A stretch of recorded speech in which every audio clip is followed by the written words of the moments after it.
हाँ जी स्टूडेंट्स, ਅੱਜ ਅਸੀਂ 12ਵੀਂ ਕਲਾਸ ਦੇ ਸੈਕਸ਼ਨ ਏ ਦਾ 6ਵਾਂ ਐਸੇ ਟੂ ਜੈਂਟਲਮੈਨ ਆਫ ਵਿਰੋਨਾ ਜਿਸ ਨੂੰ ਕਿ ਏਜੇ ਕਰੋਨੀ ਨੇ ਲਿਖਿਆ ਹੋਇਆ ਹੈ ਉਸ ਦੀ ਐਕਸਪਲੇਨੇਸ਼ਨ ਅਤੇ ਐਨਾਲਿਸਿਸ ਕਵਰ ਕਰਾਂਗੇ। ਇਹ ਸਾਡੇ ਇਸ ਚੈਪਟਰ ਦਾ ਪਹਿਲਾ ਵੀਡੀਓ ਹੋਏਗਾ।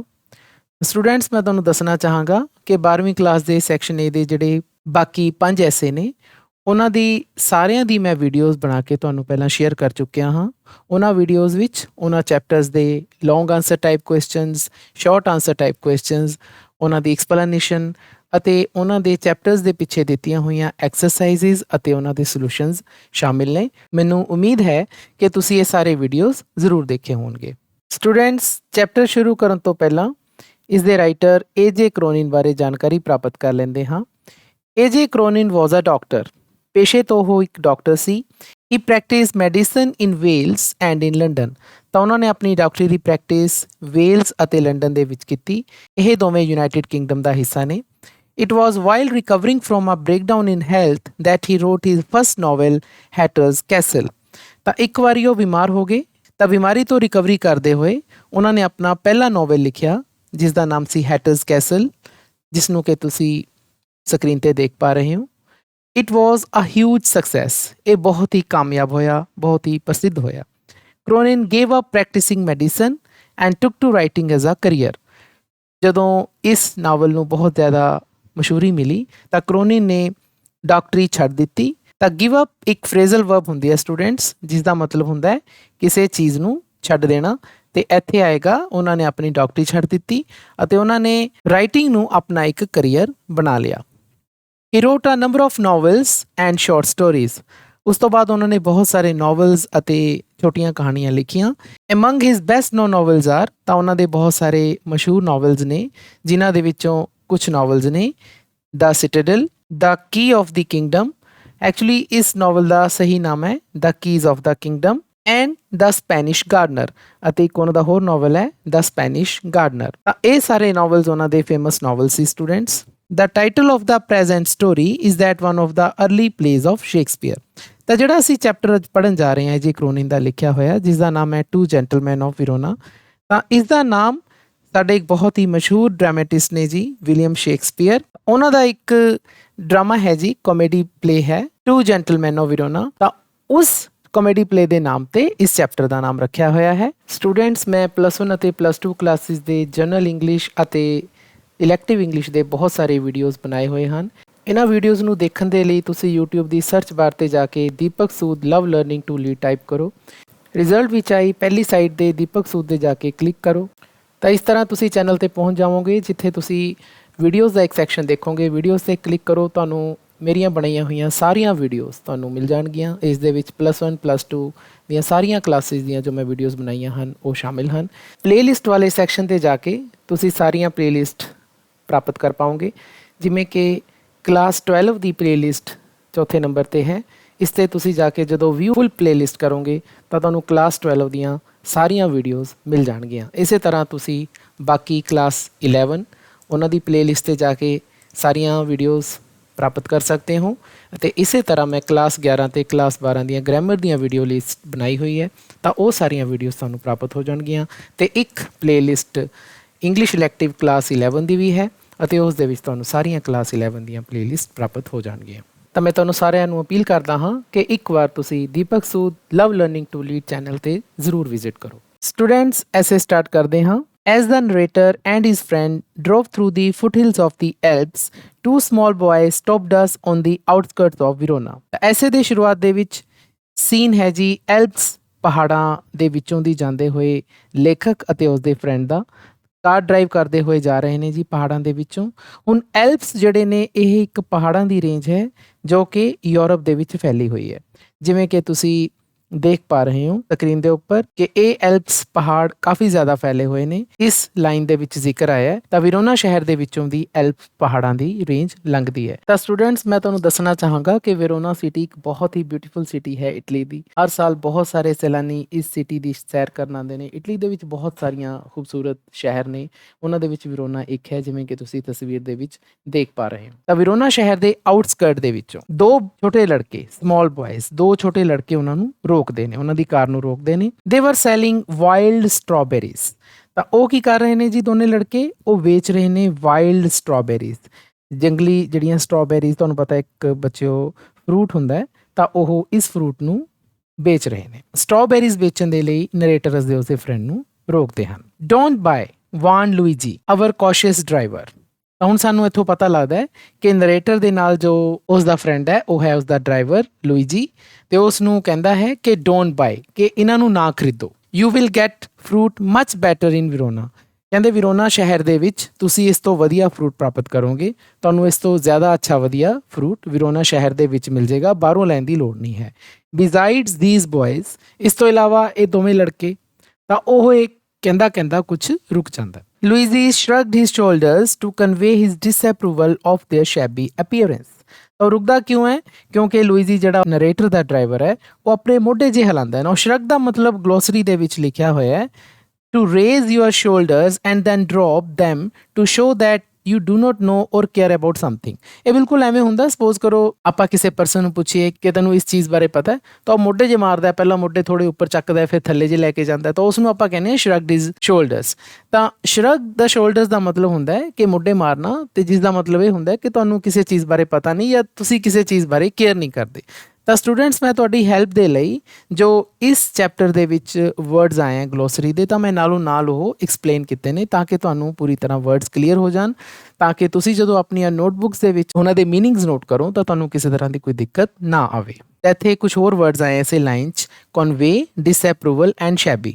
ਤਾਂ ਕਨਵੇ ਦਾ ਮਤਲਬ ਹੁੰਦਾ ਹੈ ਕਿਸੇ ਚੀਜ਼ ਦੇ ਬਾਰੇ ਦੱਸਣਾ, ਤਾਂ ਉਹ ਕਿਸ ਚੀਜ਼ ਬਾਰੇ ਦੱਸ ਰਿਹਾ ਹੈ? ਉਹ ਆਪਣੀ ਡਿਸਅਪਰੂਵਲ ਦੱਸ ਰਿਹਾ, ਕਿਉਂਕਿ ਉਸ ਨੂੰ ਪਸੰਦ ਨਹੀਂ ਆਏ। ਕੌਣ ਨਹੀਂ ਪਸੰਦ ਆਏ? ਉਹ ਦੋਵੇਂ ਲੜਕੇ। ਕਿਉਂ ਨਹੀਂ ਪਸੰਦ ਆਏ? Because of their shabby appearance. ਨਾ ਸ਼ੈਬੀ ਦਾ ਮਤਲਬ ਹੁੰਦਾ ਹੈ ਜਿਸ ਪਰਸਨ ਨੇ ਬਹੁਤ ਜ਼ਿਆਦਾ ਫਟੇ ਪੁਰਾਣੇ ਕੱਪੜੇ ਜੇ ਪਾਏ ਹੋਣ, ਫਟੇ ਹਾਲ ਹੋਵੇ, ਉਸ ਨੂੰ ਆਪਾਂ ਕਹਿੰਦੇ ਹਾਂ।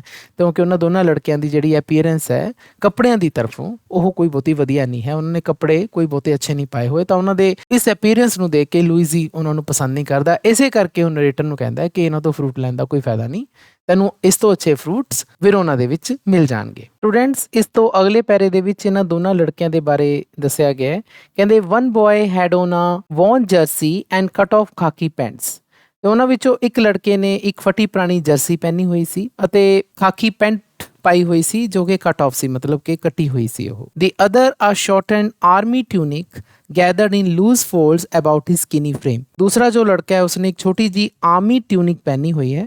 ਨੋ ਆਰਮੀ ਟਿਊਨਿਕ ਕੀ ਹੁੰਦੀ ਹੈ ਬੱਚੋ? ਇਹ ਇੱਕ ਆਰਮੀ ਦੀ ਜੈਕਟ ਹੁੰਦੀ ਹੈ, ਇਹ ਜ਼ਿਆਦਾਤਰ ਸੈਨਿਕ ਲੋਕ ਪਾਉਂਦੇ ਹੈ। ਇਹ ਜਿਹੜੀ ਉਸਨੇ ਆਰਮੀ ਟਿਊਨਿਕ ਜੈਕਟ ਪਹਿਨੀ ਹੋਈ ਹੈ ਕਾਫੀ ਜ਼ਿਆਦਾ ਲੂਜ਼ ਹੈ ਉਸਦੇ, ਕਿਉਂਕਿ ਉਸਦੀ ਸਕਿਨੀ ਫਰੇਮ ਹੈ ਨਾ। ਸਕਿਨੀ ਫਰੇਮ ਦਾ ਮਤਲਬ ਉਹ ਕਾਫੀ ਜ਼ਿਆਦਾ ਪਤਲਾ ਹੈ, ਲੇਕਿਨ ਉਸਦੇ ਉੱਪਰ ਉਸਨੇ ਆਰਮੀ ਦੀ ਜੈਕਟ ਪਹਿਨੀ ਹੋਈ ਹੈ, ਤਾਂ ਇਸ ਕਰਕੇ ਉਸਨੇ ਬਹੁਤ ਸਾਰੇ ਫੋਲਡਸ ਬਣਾਏ ਹੋਏ ਨੇ ਬਾਹਾਂ ਤੇ ਤਾਂ ਕਿ ਉਸਦੇ ਪੂਰੀ ਤਰ੍ਹਾਂ ਫਿੱਟ ਆ ਜੀ। Yet gazing at the two little figures with their brown skins, tangled hair and dark earnest eyes. ਹੁਣ ਉਹਨਾਂ ਦੋਨਾਂ ਛੋਟੇ ਬੱਚਿਆਂ ਵੱਲ ਦੇਖਦੇ ਹੋਏ, ਗੇਜ਼ਿੰਗ ਐਟ ਦਾ ਮਤਲਬ ਦੇਖਦੇ ਹੋਏ, ਜਿਨ੍ਹਾਂ ਦੀ ਕਿ ਬਰਾਊਨ ਸਕਿਨ ਹੈ, ਭੂਰੀ ਰੰਗ ਦੀ ਉਹਨਾਂ ਦੀ ਚਮੜੀ ਦਾ ਰੰਗ ਹੈ।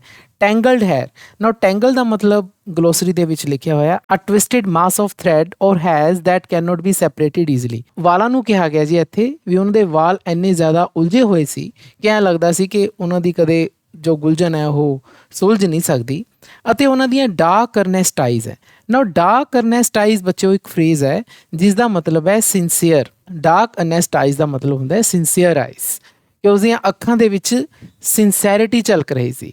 ਇਹਦਾ ਮਤਲਬ ਇਹ ਹੋਇਆ ਕਿ ਉਹ ਬੱਚੇ ਮਤਲਬ ਵਾਕਈ ਤੌਰ ਤੇ ਲੱਗ ਰਹੇ ਸੀ ਕਿ ਉਹ ਗਰੀਬ ਨੇ ਤੇ ਕਾਫੀ ਜ਼ਿਆਦਾ ਮਿਹਨਤੀ ਨੇ। ਉਹਨਾਂ ਨੂੰ ਦੇਖਦੇ ਹੋਏ ਵੀ ਫੈਲਟ ਅਵਰ ਸੈਲਫ ਸਟ੍ਰੇਂਜਲੀ ਅਟਰੈਕਟਿਡ, ਅਸੀਂ ਉਹਨਾਂ ਦੇ ਵੱਲ ਆਕਰਸ਼ਿਤ ਹੋ ਗਏ ਅਜੀਬ ਤਰੀਕੇ ਦੇ ਨਾਲ। ਸਟ੍ਰੇਂਜਲੀ ਦਾ ਮਤਲਬ ਅਜੀਬ ਤਰੀਕੇ ਦੇ ਨਾਲ ਉਹਨਾਂ ਦੋਨਾਂ ਲੜਕਿਆਂ ਦੇ ਪ੍ਰਤੀ ਆਕਰਸ਼ਿਤ ਹੋ ਗਏ। ਮਾਈ ਕੰਪੇਨੀਅਨ ਹੂ ਸਪੋਕ ਟੂ ਦਾ ਬॉयਜ਼ ਡਿਸਕਵਰਡ, ਤਾਂ ਮੇਰੇ ਸਾਥੀ ਨੇ, ਸਾਥੀ ਹੋਈ ਹੈ ਜੀ ਲੂਈਜੀ ਉਹਦਾ ਡਰਾਈਵਰ, ਉਸ ਨੇ ਉਹਨਾਂ ਲੜਕਿਆਂ ਦੇ ਨਾਲ ਗੱਲ ਕੀਤੀ ਅਤੇ ਉਸ ਨੂੰ ਪਤਾ ਲੱਗਿਆ ਦੈਟ ਦੇ ਵਰ ਬ੍ਰਦਰਸ, ਕਿ ਉਹ ਦੋਨੇ ਭਰਾ ਨੇ। ਇੱਕ ਦਾ ਨਾਮ ਹੈ ਜੀ ਨਿਕੋਲਾ ਦਾ ਐਲਡਰ, ਜੋ ਵੱਡਾ ਹੈ ਉਸ ਦਾ ਨਾਮ ਹੈ ਨਿਕੋਲਾ ਜਿਸ ਦੀ ਉਮਰ ਹੈ 13 ਸਾਲ ਦੀ। ਦੂਸਰਾ ਹੈ ਜੀ Jacopo who barely came up to the door handle of the car, ਤੇ ਜਿਹੜਾ ਜੈਕੋਪੋ ਹੈ ਉਸ ਦਾ ਕੱਦ ਇੰਨਾ ਛੋਟਾ ਹੈ ਕਿ ਉਹ ਕਾਰ ਦਾ ਜਿਹੜਾ ਡੋਰ ਹੈਂਡਲ ਹੈ ਉਸ ਤੱਕ ਹੀ ਆ ਰਿਹਾ ਹੈ, ਮਤਲਬ ਉਹਦਾ ਕੱਦ ਸਿਰਫ ਉਨਾ ਕੀ ਹੈ, ਕਾਰ ਦੇ ਡੋਰ ਹੈਂਡਲ ਤੱਕ ਹੀ ਉਸ ਦੀ ਹਾਈਟ ਹੈ। ਵਾਜ਼ ਨੀਅਰਲੀ 12 ਅਤੇ ਉਸ ਦੀ ਉਮਰ 12 ਸਾਲ ਦੀ ਹੈ। ਤਾਂ ਹੁਣ ਇੱਥੋਂ ਸਾਨੂੰ ਪਤਾ ਲੱਗਦਾ ਬੱਚਿਓ ਕਿ ਦੋਨੇ ਜਿਹੜੇ ਬੱਚੇ ਨੇ ਉਹ ਆਪਸ 'ਚ ਭਰਾ ਨੇ। ਇੱਕ ਦਾ ਨਾਮ ਹੈ ਨਿਕੋਲਾ ਜੋ ਕਿ 13 ਸਾਲਾਂ ਦਾ ਹੈ ਅਤੇ ਉਸ ਤੋਂ ਛੋਟਾ ਹੈ ਜੀ ਜੈਕੋਪੋ ਜਿਸ ਦੀ ਉਮਰ 12 ਸਾਲ ਦੀ ਹੈ। We bought their biggest basket then set off toward town। ਅਸੀਂ ਉਹਨਾਂ ਦੀ ਜਿਹੜੀ ਸਭ ਤੋਂ ਵੱਡੀ ਟੋਕਰੀ ਸੀ ਸਟ੍ਰਾਬੇਰੀਜ਼ ਦੀ ਉਹ ਖਰੀਦ ਲਈ ਅਤੇ ਫਿਰ ਅਸੀਂ ਸ਼ਹਿਰ ਵੱਲ ਸਾਨੇ ਯਾਤਰਾ ਸ਼ੁਰੂ ਕਰ ਦਿੱਤੀ। ਨਾ ਇੱਕ ਸੈਟ ਆਫ ਇੱਕ ਹੋਰ ਤੁਹਾਡੇ ਕੋਲੇ ਫਰੇਜ਼ਲ ਵਰਬ ਆਈ ਹੈ ਬੱਚੇ, ਉਹਨਾਂ ਸੈਟ ਆਫ ਦਾ ਮਤਲਬ ਹੁੰਦਾ ਹੈ to start on a journey, ਕਿ ਜਦ ਆਪਾਂ ਕੋਈ ਨਵੀਂ ਯਾਤਰਾ ਸਟਾਰਟ ਕਰਦੇ ਹਾਂ ਤਾਂ ਅਸੀਂ ਉਸ ਨੂੰ ਕਹਿੰਦੇ ਹਾਂ ਸੈਟ ਆਫ।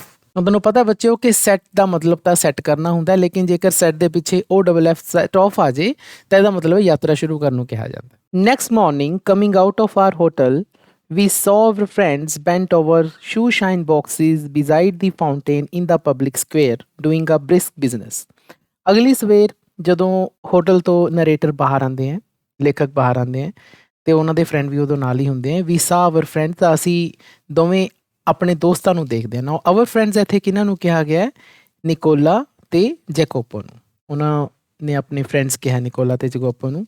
ਕੀ ਕਰ ਰਹੇ ਨੇ? Bent over shoe shine boxes. ਤਾਂ ਸ਼ੂ ਸ਼ਾਈਨ ਜਿਹੜੇ ਜੁੱਤੇ ਪਾਲਿਸ਼ ਕਰਨ ਵਾਲੇ ਬਾਕਸ ਹੁੰਦੇ ਨੇ, ਡੱਬੇ ਹੁੰਦੇ ਨੇ, ਤਾਂ ਉਹਨਾਂ ਦੀ ਮਦਦ ਨਾਲ ਉਹ ਜੁੱਤੇ ਪਾਲਿਸ਼ ਕਰ ਰਹੇ ਹੁੰਦੇ ਨੇ। ਕਿੱਥੇ ਬੈਠੇ ਹੁੰਦੇ ਨੇ? ਬਿਸਾਈਡ ਦੀ ਫਾਊਂਟੇਨ। ਤਾਂ ਇੱਕ ਫੁਆਰਾ ਲੱਗਿਆ ਹੁੰਦਾ ਹੈ ਜੀ। ਬਿਸਾਈਡ ਦਾ ਮਤਲਬ ਇੱਕ ਪਾਸੇ, ਫੁਆਰੇ ਦੇ ਇੱਕ ਪਾਸੇ ਬੈਠੇ ਨੇ। ਇਨ ਦਾ ਪਬਲਿਕ ਸਕੇਅਰ, ਪਬਲਿਕ ਸਕੇਅਰ ਦਾ ਮਤਲਬ ਚੌਂਕ ਹੈ। ਉੱਥੇ ਵਿਰੋਨਾ ਦੇ ਵਿੱਚ ਕੋਈ ਚੌਂਕ ਹੈ ਤਾਂ ਉੱਥੇ ਉਹ ਬੈਠੇ ਨੇ ਜੀ, ਆਪਣਾ ਜੁੱਤੇ ਪਾਲਿਸ਼ ਕਰਨ ਦਾ ਕੰਮ ਕਰ ਰਹੇ ਨੇ। ਤੇ ਕੀ ਕਰ ਰਹੇ ਨੇ ਉਹ? Doing a brisk business. Brisk business ਕੀ ਹੈ ਜੀ? ਇੱਥੇ ਗਲੋਸਰੀ 'ਚ ਇਹਦਾ ਮਤਲਬ ਲਿਖਿਆ ਹੋਇਆ ਹੈ ਕੁਇਕ ਬਿਜ਼ੀ। ਤਾਂ ਇੱਕ ਕੰਮ ਜੋ ਫਟਾਫਟ ਹੋ ਜਾਂਦਾ ਹੈ ਅਤੇ ਜਿਸ ਦੇ ਵਿੱਚ ਤੁਸੀਂ ਕਾਫੀ ਰੁੱਝੇ ਰਹਿੰਦੇ ਹੋ ਤਾਂ ਉਸ ਨੂੰ ਆਪਾਂ ਬ੍ਰਿਸਕ ਬਿਜ਼ਨਸ ਕਹਿੰਦੇ ਨੇ। ਐਗਜ਼ਾਮਪਲ ਵੀ ਦਿੱਤੀ ਗਈ ਹੈ ਗਲੋਸਰੀ ਦੇ ਵਿੱਚ, ਜਿਵੇਂ ਆਈਸਕ੍ਰੀਮ ਵੈਂਡਰਸ ਹੁੰਦੇ ਹੈ, ਆਈਸਕ੍ਰੀਮ ਵੇਚਦੇ ਆ, ਉਹ ਫਟਾਫਟ ਉਹਨਾਂ ਦੀ ਆਈਸਕ੍ਰੀਮ ਵਿਕ ਵੀ ਜਾਂਦੀ ਹੈ ਤੇ ਉਹ ਬਿਜ਼ੀ ਵੀ ਰਹਿੰਦੇ ਨੇ। ਤਾਂ ਇਸ ਤਰੀਕੇ ਨਾਲ ਅਸੀਂ ਇਸ ਨੂੰ ਬ੍ਰਿਸਕ ਬਿਜ਼ਨਸ ਕਹਿੰਦੇ ਨੇ। ਤੇ ਉਹ ਵੀ ਦੋਨੇ ਬੱਚੇ ਸ਼ੂ ਸ਼ਾਈਨ ਦਾ ਕੰਮ ਕਰ ਰਹੇ ਨੇ, ਬਿਜ਼ੀ ਨੇ ਅਤੇ ਫਟਾਫਟ ਉਹ ਜੁੱਤੇ ਵੀ ਪਾਲਿਸ਼ ਕਰ ਰਹੇ ਨੇ। ਤਾਂ ਇਸ ਕਰਕੇ ਇੱਥੇ ਬ੍ਰਿਸਕ ਬਿਜ਼ਨਸ ਕਿਹਾ ਗਿਆ। We watched for a few moments, ਕਹਿੰਦੇ ਅਸੀਂ ਖੜ ਕੇ ਉਹਨਾਂ ਨੂੰ ਕੁਝ ਪਲਾਂ ਲਈ ਦੇਖਿਆ। ਮੋਮੈਂਟ ਦਾ ਮਤਲਬ ਪਲ। ਦੈਨ ਐਜ਼ ਟ੍ਰੇਡ ਸਲੈਕਨਡ ਵੀ ਵੈਂਟ ਓਵਰ। ਤਾਂ ਜਿਵੇਂ ਹੀ ਉਹਨਾਂ ਦੇ ਕੋਲੋਂ ਭੀੜ ਥੋੜੀ ਜਿਹੀ ਘੱਟ ਹੋਈ। ਨਾਓ ਟ੍ਰੇਡ ਸਲੈਕਨਡ ਦਾ ਮਤਲਬ ਇੱਥੇ ਅਸੀਂ ਗਲੋਸਰੀ ਤੋਂ ਪਤਾ ਕਰਦੇ ਹਾਂ ਨਾ, ਸਲੈਕਨਡ ਦਾ ਮਤਲਬ ਗਲੋਸਰੀ 'ਚ ਲਿਖਿਆ ਹੋਇਆ ਟੂ ਗ੍ਰੈਜੂਅਲੀ ਬਿਕਮ ਸਲੋਅਰ ਔਰ ਲੈਸ ਐਕਟਿਵ। ਤਾਂ ਪਹਿਲਾਂ ਤਾਂ ਉਹ ਕਾਫੀ ਜ਼ਿਆਦਾ ਰੁੱਝੇ ਹੋਏ ਸੀ, ਸ਼ਾਇਦ ਉਹਨਾਂ ਕੋਲੇ ਕਾਫੀ ਭੀੜ ਸੀਗੀ, ਕੁਝ ਬੰਦੇ ਖੜੇ ਸੀ ਜਿਨ੍ਹਾਂ ਨੇ ਆਪਣੇ ਜੁੱਤੇ ਪਾਲਿਸ਼ ਕਰਾਉਣੇ ਸੀ। ਤਾਂ ਜਦੋਂ ਭੀੜ ਜੀ ਥੋੜ੍ਹੀ ਜਿਹੀ ਹਟੀ ਤਾਂ ਫਿਰ ਅਸੀਂ ਉਹਨਾਂ ਕੋਲੇ ਗਏ। ਵੀ ਵੈਂਟ ਓਵਰ, ਅਸੀਂ ਉਹਨਾਂ ਕੋਲ ਗਏ। ਦੇ ਗ੍ਰੀਟਿਡ ਅਸ ਵਿਦ ਫਰੈਂਡਲੀ ਫੇਸਿਸ, ਉਹਨਾਂ ਨੇ ਬੜੇ ਹੀ ਪਿਆਰ ਦੇ ਨਾਲ, ਮਿੱਤਰਤਾ ਭਰੇ ਚਿਹਰਿਆਂ ਦੇ ਨਾਲ ਸਾਡੇ ਵੱਲ ਵੇਖਿਆ। ਤਾਂ ਮੈਂ ਕਿਹਾ ਉਹਨਾਂ ਨੂੰ ਕਿ I thought you picked fruit for a living. ਕਹਿੰਦੇ ਮੈਨੂੰ ਲੱਗਿਆ ਕਿ ਤੁਸੀਂ ਆਪਣੀ ਜਿਹੜੀ ਰੋਜ਼ਮਰਾ ਦੀ ਜ਼ਿੰਦਗੀ ਹੈ ਉਹਦੇ ਵਿੱਚ ਤੁਸੀਂ ਫਰੂਟ ਵੇਚਦੇ ਹੋ। ਹੁਣ ਇਹ ਲੇਖਕ ਕਹਿ ਰਿਹਾ ਹੈ, AJ ਕਰੋਨਿਨ ਉਹਨਾਂ ਨੂੰ ਕਹਿ ਰਿਹਾ। ਆਈ ਸੈਡ, ਮੈਂ ਕਿਹਾ।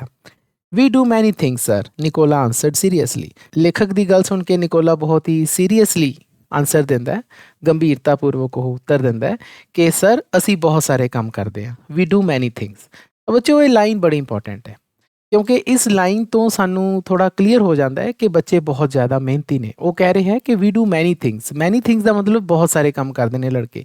ਤਾਂ ਦੋ ਕੰਮਾਂ ਦਾ ਤਾਂ ਸਾਨੂੰ ਪਤਾ ਲੱਗ ਗਿਆ। ਪਹਿਲਾ ਕੰਮ ਦੇਖੋ, ਉਹਨਾਂ ਨੇ ਫਰੂਟ ਵੇਚੇ ਇੱਕ ਦਿਨ ਪਹਿਲਾਂ, ਲੇਖਕ ਨੂੰ ਸਟ੍ਰਾਬੇਰੀਜ਼, ਵਾਈਲਡ ਸਟ੍ਰਾਬੇਰੀਜ਼ ਵੇਚੀਆਂ। ਅਤੇ ਉਸ ਟਾਈਮ ਉਹ ਕਿੱਥੇ ਵੇਚ ਰਹੇ ਸੀ? ਵਿਰੋਨਾ ਸ਼ਹਿਰ ਦੇ ਬਾਹਰ। ਜੇ ਤੁਸੀਂ ਦੇਖੋ ਤਾਂ ਰਿਮੋਟ ਏਰੀਆਜ਼, ਆਪਾਂ ਉੱਥੇ ਆਏ ਸੀ ਆਊਟਸਕਰਟਸ ਆਫ ਵਿਰੋਨਾ। ਤਾਂ ਵਿਰੋਨਾ ਸ਼ਹਿਰ ਤੋਂ ਬਾਹਰ ਜਾ ਕੇ ਫਰੂਟ ਵੇਚ ਰਹੇ ਸੀਗੇ ਉਹ ਕਾਰਾਂ ਵਾਲਿਆਂ ਨੂੰ। ਅਤੇ ਹੁਣ ਉਹ ਕਿੱਥੇ ਬੈਠੇ ਨੇ? ਵਿਰੋਨਾ ਸ਼ਹਿਰ ਦੇ ਬਿਲਕੁਲ ਚਹਿਲ ਪਹਿਲ ਇਲਾਕੇ 'ਚ ਇੱਕ ਚੌਂਕ ਹੈ, ਪਬਲਿਕ ਸਕੇਅਰ ਹੈ, ਉੱਥੇ ਉਹ ਬੈਠੇ ਨੇ, ਸ਼ੂ ਸ਼ਾਈਨ ਕਰ ਰਹੇ ਨੇ, ਸ਼ੂ ਪੋਲਿਸ਼ ਕਰ ਰਹੇ ਨੇ। ਉਹ ਤਾਂ ਹੀ ਕਹਿ ਰਿਹਾ ਕਿ ਵੀ ਡੂ ਮੈਨੀ ਥਿੰਗਸ, ਕਿ ਅਸੀਂ ਬਹੁਤ ਸਾਰੇ ਕੰਮ ਕਰਦੇ ਹਾਂ। ਹੀ ਗਲਾਂਸਡ ਐਟ ਅਸ ਹੋਪਫੁਲੀ, ਤਾਂ ਉਸਨੇ ਸਾਡੇ ਵੱਲ ਇੱਕ ਆਸ ਭਰੀਆਂ ਨਿਗਾਹਾਂ ਦੇ ਨਾਲ ਦੇਖਿਆ। ਗਲਾਂਸਡ ਐਟ ਦਾ ਮਤਲਬ ਹੁੰਦਾ ਵੇਖਣਾ। ਓਫਨ we show visited through the town, ਕਹਿੰਦੇ ਅਸੀਂ ਆਮ ਤੌਰ 'ਤੇ ਜਿਹੜੇ ਵਿਜ਼ਿਟਰਸ ਆਉਂਦੇ ਆ ਵਿਰੋਨਾ ਦੇ ਵਿੱਚ, ਜੋ ਸੈਲਾਨੀ ਆਉਂਦੇ ਆ, ਉਹਨਾਂ ਨੂੰ ਅਸੀਂ ਇਸ ਸ਼ਹਿਰ ਦੀ ਸੈਰ ਕਰਾਉਂਦੇ ਹਾਂ। ਤਾਂ ਨਿਕੋਲਾ ਕਹਿ ਰਿਹਾ often we show visited through the town to Juliet's tomb. ਤਾਂ ਹੁਣ ਉਹ ਇੱਕ ਜਗ੍ਹਾ ਕਹਿ ਰਹੇ ਹੈ ਕਿ ਵਿਰੋਨਾ ਦੇ ਵਿੱਚ ਜਗ੍ਹਾ ਹੈ ਜੀ ਜੂਲੀਅਟਸ ਟੂਮ। ਤਾਂ ਇਹ ਮੰਨਿਆ ਜਾਂਦਾ ਹੈ ਕਿ ਜਿਹੜੀ ਵਿਰੋਨਾ ਸ਼ਹਿਰ ਹੈ ਇਹ ਰੋਮੀਓ ਤੇ ਜੂਲੀਅਟ ਦਾ ਸ਼ਹਿਰ ਮੰਨਿਆ ਜਾਂਦਾ ਹੈ। ਇਹ ਇੱਥੇ ਹੋਈ ਸੀ ਉਹ। ਤਾਂ ਜੂਲੀਅਟ ਦੇ ਬਾਰੇ ਤੁਸੀਂ ਜੇ ਜ਼ਿਆਦਾ ਜਾਣਕਾਰੀ ਪ੍ਰਾਪਤ ਕਰਨੀ ਹੈ ਰੋਮੀਓ ਤੇ ਜੂਲੀਅਟ ਬਾਰੇ, ਤਾਂ ਤੁਸੀਂ ਇੰਟਰਨੈਟ 'ਤੇ ਸਰਚ ਕਰ ਸਕਦੇ ਹੋ। ਤਾਂ ਜਿਵੇਂ ਕਿ ਤੁਸੀਂ ਪਿਕ ਦੇ ਵਿੱਚ ਦੇਖ ਰਹੇ ਹੋ ਤਾਂ ਉਸ ਦੀ ਕਬਰ ਬਣੀ ਹੋਈ ਹੈ Juliet's and other places of interest. Actually Verona ਦੇ ਵਿੱਚ ਹੋਰ ਬਹੁਤ ਸਾਰੀਆਂ ਵਧੀਆ ਜਗ੍ਹਾ ਨੇ ਜਿੱਥੇ ਕਿ ਸੈਲਾਨੀ ਜਾਂਦੇ ਨੇ, ਸੈਰ ਕਰਦੇ ਨੇ। ਵਿਰੋਨਾ 'ਚ ਬਹੁਤ ਸਾਰੇ ਸੈਲਾਨੀ ਆਉਂਦੇ ਨੇ, ਟੂਰਿਸਟ ਆਉਂਦੇ ਨੇ, ਵਿਜ਼ਟਰਸ ਆਉਂਦੇ ਨੇ। ਆਲ ਰਾਈਟ, ਠੀਕ ਹੈ। ਆਈ ਸਮਾਈਲਡ, ਮੈਂ ਸਮਾਈਲ ਦਿੱਤੀ। ਯੂ ਟੇਕ ਅਸ ਅਲੋਂਗ, ਕਹਿੰਦੇ ਸਾਨੂੰ ਫਿਰ ਤੁਸੀਂ ਲੈ ਕੇ ਜਾਓ ਉੱਥੇ, ਤਾਂ ਸਾਨੂੰ ਵੀ ਤੁਸੀਂ ਵਿਰੋਨਾ ਸ਼ਹਿਰ ਦਿਖਾਓ। ਐਜ਼ ਵੀ ਮੇਡ ਦਾ ਰਾਊਂਡਸ, ਜਿਵੇਂ ਕਿ ਅਸੀਂ ਗੇੜੀਆਂ ਲਾ ਰਹੇ ਸੀ ਸ਼ਹਿਰ ਦੇ ਵਿੱਚ my interest was again provoked by their remarkable demeanour. ਕਹਿੰਦੇ ਜਿਹੜਾ ਮੇਰਾ ਧਿਆਨ ਸੀ ਉਹ ਖਿੱਚ ਲਿਆ ਉਹਨਾਂ ਦੇ ਸ਼ਾਨਦਾਰ ਬਿਹੇਵੀਅਰ ਨੇ। ਤਾਂ ਡਿਮੀਨਰ ਦਾ ਮਤਲਬ ਹੁੰਦਾ ਜੀ ਬਿਹੇਵੀਅਰ। ਉਹਨਾਂ ਦੇ ਜਿਹੜੇ ਦੋਨਾਂ ਭਰਾਵਾਂ ਦਾ ਜਿਹੜਾ ਵਿਵਹਾਰ ਸੀ ਤਾਂ ਉਸਨੇ ਮੇਰਾ ਧਿਆਨ ਖਿੱਚਿਆ। ਦੇ ਵਰ ਚਾਈਲਡਿਸ਼ ਇਨਫ, ਹਾਲਾਂਕਿ ਉਹ ਬੱਚੇ ਹੀ ਸੀ। ਦੇਖੋ ਤੁਹਾਨੂੰ ਪਤਾ ਹੈ ਕਿ ਨਿਕੋਲਾ ਤਾਂ 13 ਸਾਲਾਂ ਦਾ ਹੈ, ਜੇਕੋਪੋ 12 ਸਾਲਾਂ ਦਾ ਬੱਚੇ ਹੀ ਨੇ। ਐਂਡ ਇਨ ਮੈਨੀ ਵੇਜ਼ ਕੁਆਇਟ ਆਰਟਲੈਸ, ਪਰ ਉਹ ਕਈ ਤਰੀਕੇ ਦੇ ਨਾਲ ਉਹ ਆਰਟਲੈਸ ਨੇ। ਨੋ ਹੁਣ ਇੱਥੇ ਆਰਟਲੈਸ ਦਾ ਮਤਲਬ ਕੀ ਹੈ? ਆਰਟਲੈਸ ਦਾ ਮਤਲਬ ਹੈ ਇਨੋਸੈਂਟ। ਇੱਕ ਉਹ ਇਨਸਾਨ ਜਿਸ ਦੇ ਵਿੱਚ ਕੋਈ ਛਲ ਬਲ ਨਾ ਹੋਵੇ, ਹੈ ਨਾ, ਬੜਾ ਸਿੱਧਾ ਸਾਦਾ ਹੋਵੇ, ਤਾਂ ਅਸੀਂ ਉਸ ਨੂੰ ਕਹਿੰਦੇ ਹਾਂ ਆਰਟਲੈਸ। ਜੇਕੋਪੋ ਵਾਜ਼ ਲਾਈਵਲੀ ਐਜ਼ ਅ ਸਕੁਐਰਲ, ਤਾਂ ਸਕੁਐਰਲ ਦਾ ਮਤਲਬ ਹੁੰਦਾ ਜੀ ਗਿਲੈਰੀ। ਤਾਂ ਜੇਕੋਪੋ ਤਾਂ ਜਿਵੇਂ ਗਿਲੈਰੀ ਹੁੰਦੀ ਹੈ, ਬੜੀ ਕੁੱਦਦੀ ਹੈ, ਕਦੇ ਇੱਧਰ ਟਿਕ ਕੇ ਬਹਿੰਦੀ ਹੋਣੀ, ਜੇਕੋਪੋ ਤਾਂ ਉੱਦਾਂ ਦਾ ਹੈ। Nicola smile was steady and engaging, Nicola ਦੀ ਜਿਹੜੀ ਸਮਾਈਲ ਹੈ ਉਹ ਬਹੁਤ ਹੀ ਜ਼ਿਆਦਾ ਫਿਕਸ ਹੈ ਵੀ ਅਤੇ ਇੰਗੇਜਿੰਗ ਹੈ, ਅਤੇ ਆਪਣੇ ਵੱਲ ਤੁਹਾਨੂੰ ਖਿੱਚਦੀ ਹੈ, ਵੀ ਉਹਦੇ ਚਿਹਰੇ 'ਤੇ ਸਮਾਈਲ ਹਮੇਸ਼ਾ ਬਣੀ ਰਹਿੰਦੀ ਹੈ, ਹਮੇਸ਼ਾ ਸਮਾਈਲਿੰਗ ਫੇਸ 'ਚ ਹੁੰਦਾ ਉਹ। Yet in both these boyish faces there was a seriousness which was far beyond their years. ਕਹਿੰਦੇ ਹਾਲਾਂਕਿ ਦੋਨਾਂ ਦੇ ਜਿਹੜੇ ਚਿਹਰੇ ਸੀ ਲੜਕਿਆਂ ਦੇ ਬॉयਿਸ਼ ਫੇਸਿਸ ਨੇ, ਜਿਵੇਂ ਛੋਟੇ ਬੱਚਿਆਂ ਦੇ ਫੇਸਿਸ ਹੁੰਦੇ ਨੇ ਲੜਕਿਆਂ ਦੇ, ਛੋਟੇ ਲੜਕਿਆਂ ਦੇ ਉੱਦਾਂ ਦੇ ਨੇ, ਪਰ ਉਹਨਾਂ ਦੇ ਚਿਹਰਿਆਂ 'ਤੇ ਇੱਕ ਸੀਰੀਅਸਨੈਸ ਮੈਨੂੰ ਨਜ਼ਰ ਆਈ, ਇੱਕ ਗੰਭੀਰਤਾ ਨਜ਼ਰ ਆਈ, ਜਿਹੜੇ ਕਿ ਉਹਨਾਂ ਦੀ ਉਮਰ ਤੋਂ ਕਿਤੇ ਜ਼ਿਆਦਾ ਅਲੱਗ ਸੀ।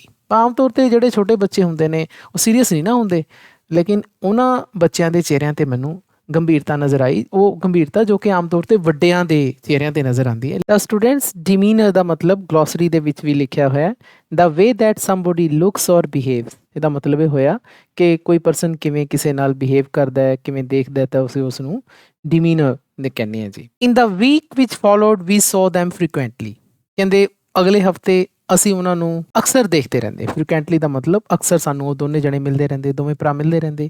ਔਰ they proved extremely useful to us, ਕਿਉਂਕਿ ਉਹ ਸਾਡੇ ਲਈ ਬਹੁਤ ਹੀ ਜ਼ਿਆਦਾ ਲਾਭਕਾਰੀ ਸਾਬਤ ਹੋਏ। ਕਿਵੇਂ?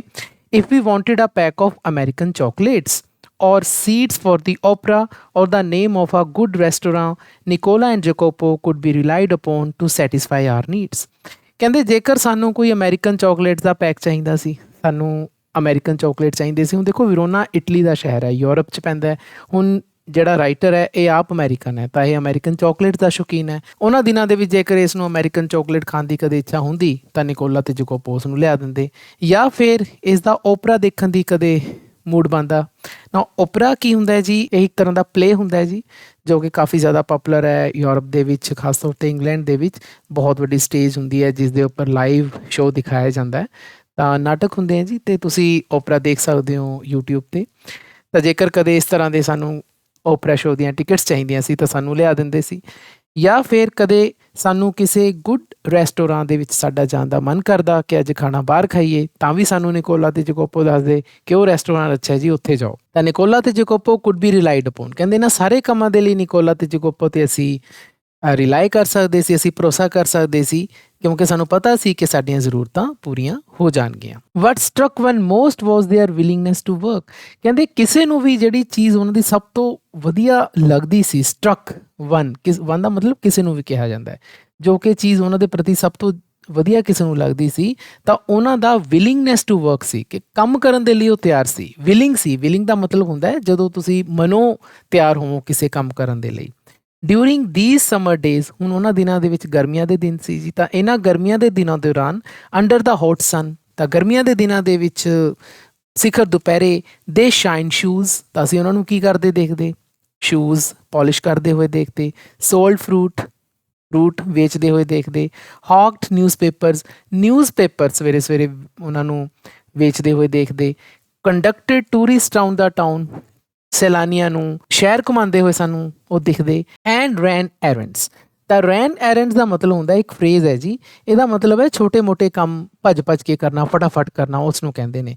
ਵੈਸੇ ਗਲੋਸਰੀ ਦੇ ਵਿੱਚ ਵੀ ਐਰੈਂਡ ਦਾ ਮਤਲਬ ਲਿਖਿਆ, a job that you do for somebody that involves going somewhere to take a message by or deliver goods. ਤਾਂ ਉਹੀ ਗੱਲ ਆ ਗਈ ਜੀ, ਕੋਈ ਵੀ ਕੰਮ ਕਰਨਾ, ਕਿਸ ਦਾ ਮੈਸੇਜ ਇੱਧਰ ਉੱਧਰ ਪਹੁੰਚਾਉਣਾ, ਕੋਈ ਵੀ ਚੀਜ਼ ਕਿਸੇ ਲਈ ਖਰੀਦ ਕੇ ਲਿਆਉਣੀ, ਤਾਂ ਛੋਟੇ ਮੋਟੇ ਕੰਮ ਫਟਾਫਟ ਜਦੋਂ ਕੋਈ ਬੰਦਾ ਕਰਦਾ ਹੈ ਤਾਂ ਅਸੀਂ ਉਸ ਨੂੰ ਰਨ ਐਰੈਂਡਸ ਕਹਿੰਦੇ ਹਾਂ। One night we came up upon them in the windy and deserted square resting on the stone pavement beneath the lights. ਹੁਣ ਇੱਕ ਰਾਤ we came up upon them, ਨਾ ਬੱਚਿਓ ਇਸ ਚੈਪਟਰ ਦੇ ਵਿੱਚ ਬਹੁਤ ਸਾਰੀਆਂ ਫਰੇਜ਼ਲ ਵਰਬਸ ਆਈਆਂ ਨੇ, ਤਾਂ ਜਿੱਥੇ-ਜਿੱਥੇ ਵੀ ਆ ਰਹੀਆਂ ਮੈਂ ਤੁਹਾਨੂੰ ਐਕਸਪਲੇਨ ਕਰਦਾ ਜਾ ਰਿਹਾ। ਤਾਂ ਇੱਕ ਹੋਰ ਫਰੇਜ਼ਲ ਵਰਬ ਆਈ ਹੈ ਜੋ ਹੈ ਕਮ ਅਪੋਨ them।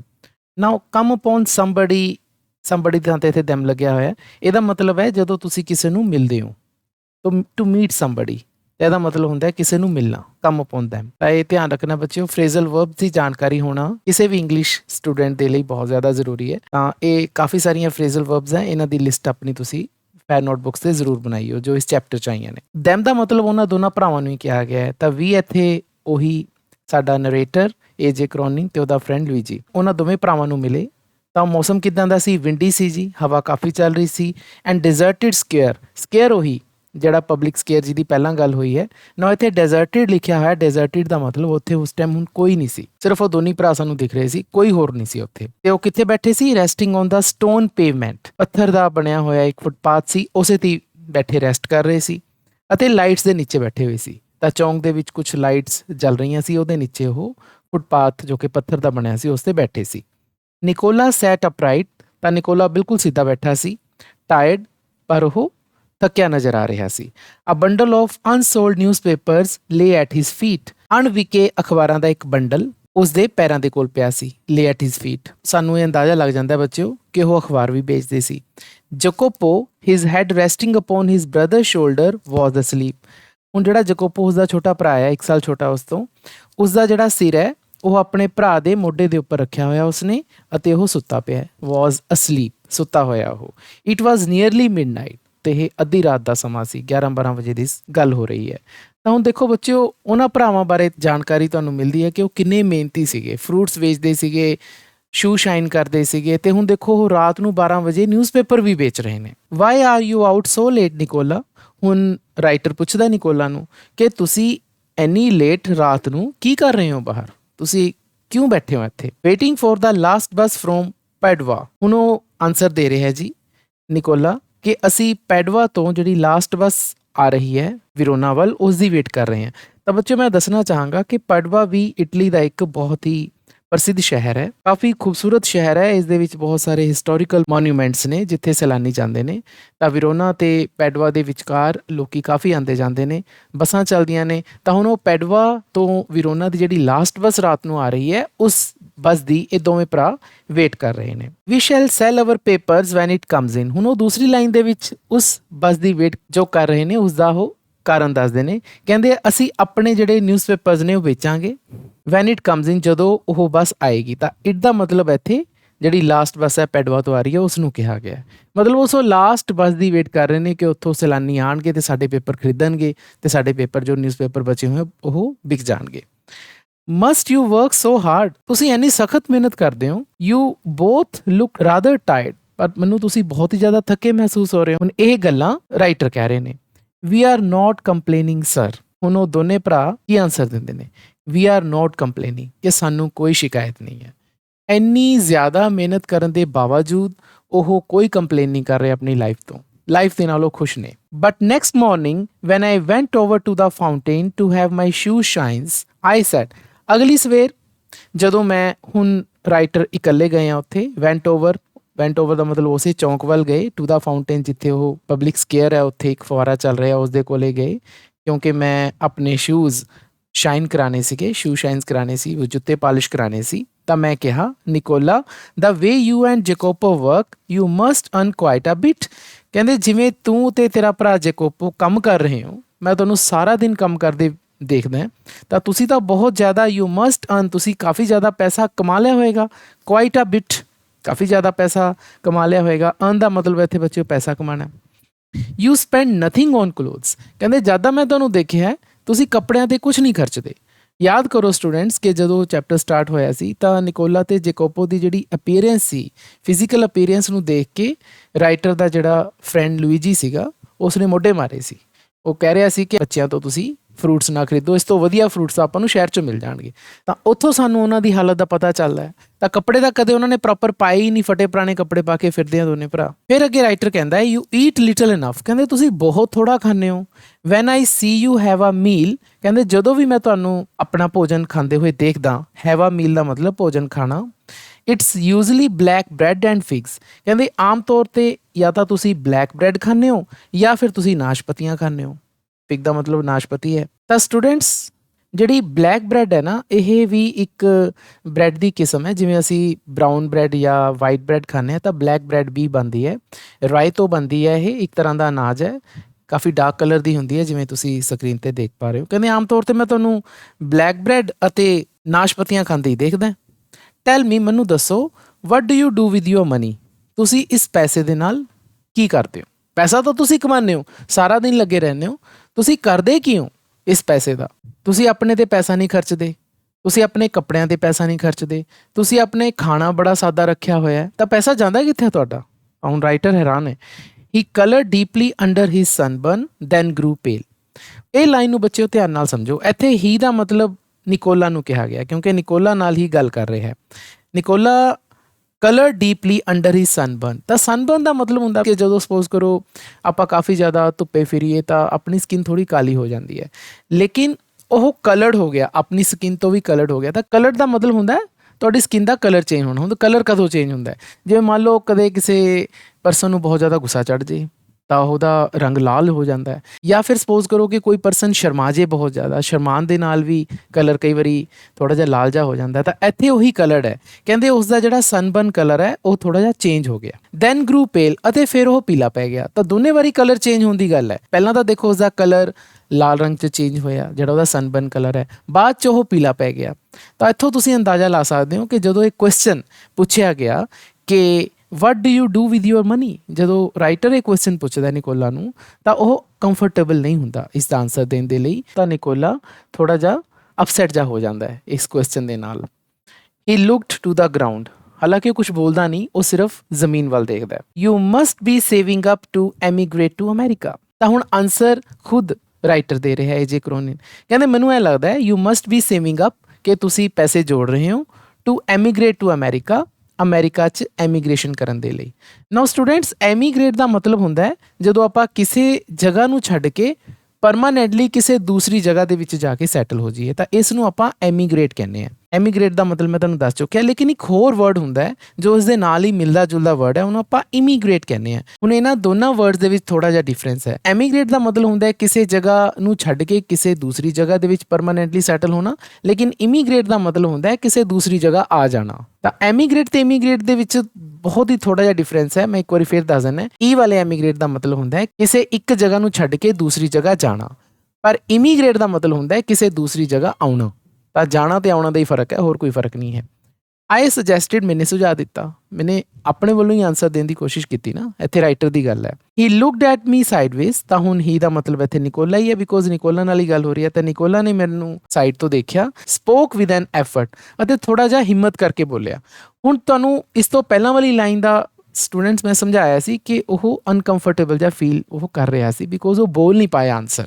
ਤਾਂ ਹੁਣ ਉਸਨੇ ਕੋਸ਼ਿਸ਼ ਕੀਤੀ ਬੋਲਣ ਦੀ। We should greatly like to go to the States, ਕਹਿੰਦੇ ਅਸੀਂ ਸਟੇਟਸ ਜਾਣਾ ਪਸੰਦ ਕਰਾਂਗੇ। ਨੋ, ਇੱਥੇ ਸਟੇਟਸ ਦਾ ਮਤਲਬ students United States of America ਹੈ, ਕਿਉਂਕਿ ਯੂਨਾਈਟਿਡ ਸਟੇਟਸ ਆਫ ਅਮੈਰੀਕਾ ਨੂੰ ਇਕੱਲੇ ਆਪਾਂ ਸਟੇਟਸ ਕਹਿ ਦਿੰਦੇ ਹਾਂ। ਕਈ ਯੂਨਾਈਟਿਡ ਸਟੇਟਸ ਵੀ ਕਹਿ ਦਿੰਦੇ ਨੇ, ਤਾਂ ਇਹ ਆਪਾਂ ਯੂਨਾਈਟਿਡ ਸਟੇਟਸ ਆਫ ਅਮੈਰੀਕਾ ਹੋ ਗਿਆ। ਸਟੇਟਸ ਦਾ ਮਤਲਬ ਦਾ ਸਟੇਟਸ। ਬਟ ਹੀਅਰ, ਪਰ ਇੱਥੇ ਐਟ ਪ੍ਰੈਜ਼ੈਂਟ, ਹੁਣ ਇਸ ਸਮੇਂ, ਵੀ ਹੈਵ ਅਦਰ ਪਲਾਨਸ, ਸਾਡੇ ਕੁਝ ਹੋਰ ਪਲਾਨਸ ਨੇ। ਤਾਂ ਵੀ ਹੈਵ ਅਦਰ ਪਲਾਨਸ ਤੋਂ ਸਸਪੈਂਸ ਬਣ ਜਾਂਦਾ ਹੈ ਇਸ ਐਸੇ ਦਾ। ਹੁਣ ਕੁਐਸਚਨ ਫੇਰ ਰਾਈਟਰ ਕਰਦਾ ਹੈ, ਵਾਟ ਪਲਾਨਸ, ਕਿਹੜੇ ਪਲਾਨਸ ਹੈ ਤੁਹਾਡੇ, ਕਿਹੜੀਆਂ ਯੋਜਨਾਵਾਂ ਨੇ। ਹੀ ਸਮਾਈਲਡ ਅਨਕੰਫਰਟੇਬਲੀ, ਤਾਂ ਮੈਂ ਪਹਿਲਾਂ ਹੀ ਬੱਚੇ ਨੂੰ ਦੱਸ ਚੁੱਕਿਆ ਕਿ ਨਿਕੋਲਾ ਉਸਦੇ ਪਹਿਲੇ ਵਾਲੇ ਕੁਐਸਚਨ ਦੇ ਨਾਲ ਕਿ ਤੁਸੀਂ ਆਪਣੇ ਪੈਸੇ ਦੇ ਨਾਲ ਕਰਦੇ ਕਿਉਂ, ਉਹ ਅਨਕੰਫਰਟੇਬਲ ਫੀਲ ਕਰ ਰਿਹਾ, ਉਹ ਨੋਰਮਲ ਨਹੀਂ ਹੈ। ਕਦੇ ਉਸਦਾ ਚਿਹਰਾ ਲਾਲ ਪੈ ਰਿਹਾ ਹੈ, ਕਦੇ ਪੀਲਾ ਪੈ ਰਿਹਾ ਹੈ, ਕਦੇ ਉਹ ਵਿਚਾਰਾ ਮੁਸ਼ਕਿਲ ਨਾਲ ਬੋਲ ਕੇ ਆਨਸਰ ਦੇ ਰਿਹਾ ਹੈ, ਤਾਂ ਉਹ ਅਨਕੰਫਰਟੇਬਲ ਹੈ, ਮਤਲਬ ਉਹ ਨੋਰਮਲ ਨਹੀਂ ਹੈ। ਤਾਂ ਉਹ ਕਹਿੰਦਾ, ਆਨਸਰ ਕੀ ਦਿੰਦਾ ਹੈ, ਜਸਟ ਪਲਾਨਸ ਸਰ, ਸਿਰਫ ਪਲਾਨਸ ਨੇ ਜੀ। ਇੱਥੇ ਵੀ ਦੇਖੋ ਐਸੇ ਦਾ ਸਸਪੈਂਸ ਹੋਰ ਕ੍ਰੀਏਟ ਹੋ ਜਾਂਦਾ ਹੈ। ਕੁਐਸਚਨ ਕੀਤਾ ਗਿਆ ਰਾਈਟਰ ਵੱਲੋਂ ਕਿ ਤੁਹਾਡੇ ਪੈਸੇ ਕਮਾਉਣ ਦੇ ਪਲਾਨਸ ਕੀ ਨੇ, ਤੁਸੀਂ ਯੂਨਾਈਟਿਡ ਸਟੇਟਸ ਵੀ ਨਹੀਂ ਜਾਣਾ ਚਾਹੁੰਦੇ, ਫਿਰ ਤੁਹਾਡੇ ਪਲਾਨਸ ਕੀ ਹੈ।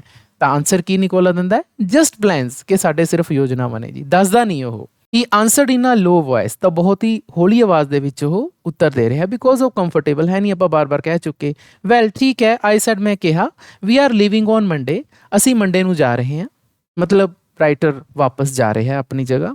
ਵਿਰੋਨਾ ਨੂੰ ਛੱਡ ਕੇ। Is there anything I can do for you before we go? ਕੀ ਕੋਈ ਐਸੀ ਚੀਜ਼ ਹੈ ਮੈਂ ਜਾਣ ਤੋਂ ਪਹਿਲਾਂ, ਅਸੀਂ ਜਾਣ ਤੋਂ ਪਹਿਲਾਂ ਮੈਂ ਤੁਹਾਡੇ ਲਈ ਕਰ ਪਾਵਾਂ? ਬਿਕੋਜ਼ ਤੁਸੀਂ ਸਾਡੇ ਬਹੁਤ ਜ਼ਿਆਦਾ ਕੰਮ ਕਰੇ ਨੇ, ਤਾਂ ਤੁਸੀਂ ਦੱਸੋ ਮੈਂ ਤੁਹਾਡੇ ਲਈ ਕੁਝ ਕਰ ਸਕਾਂ ਜਾਣ ਤੋਂ ਪਹਿਲਾਂ?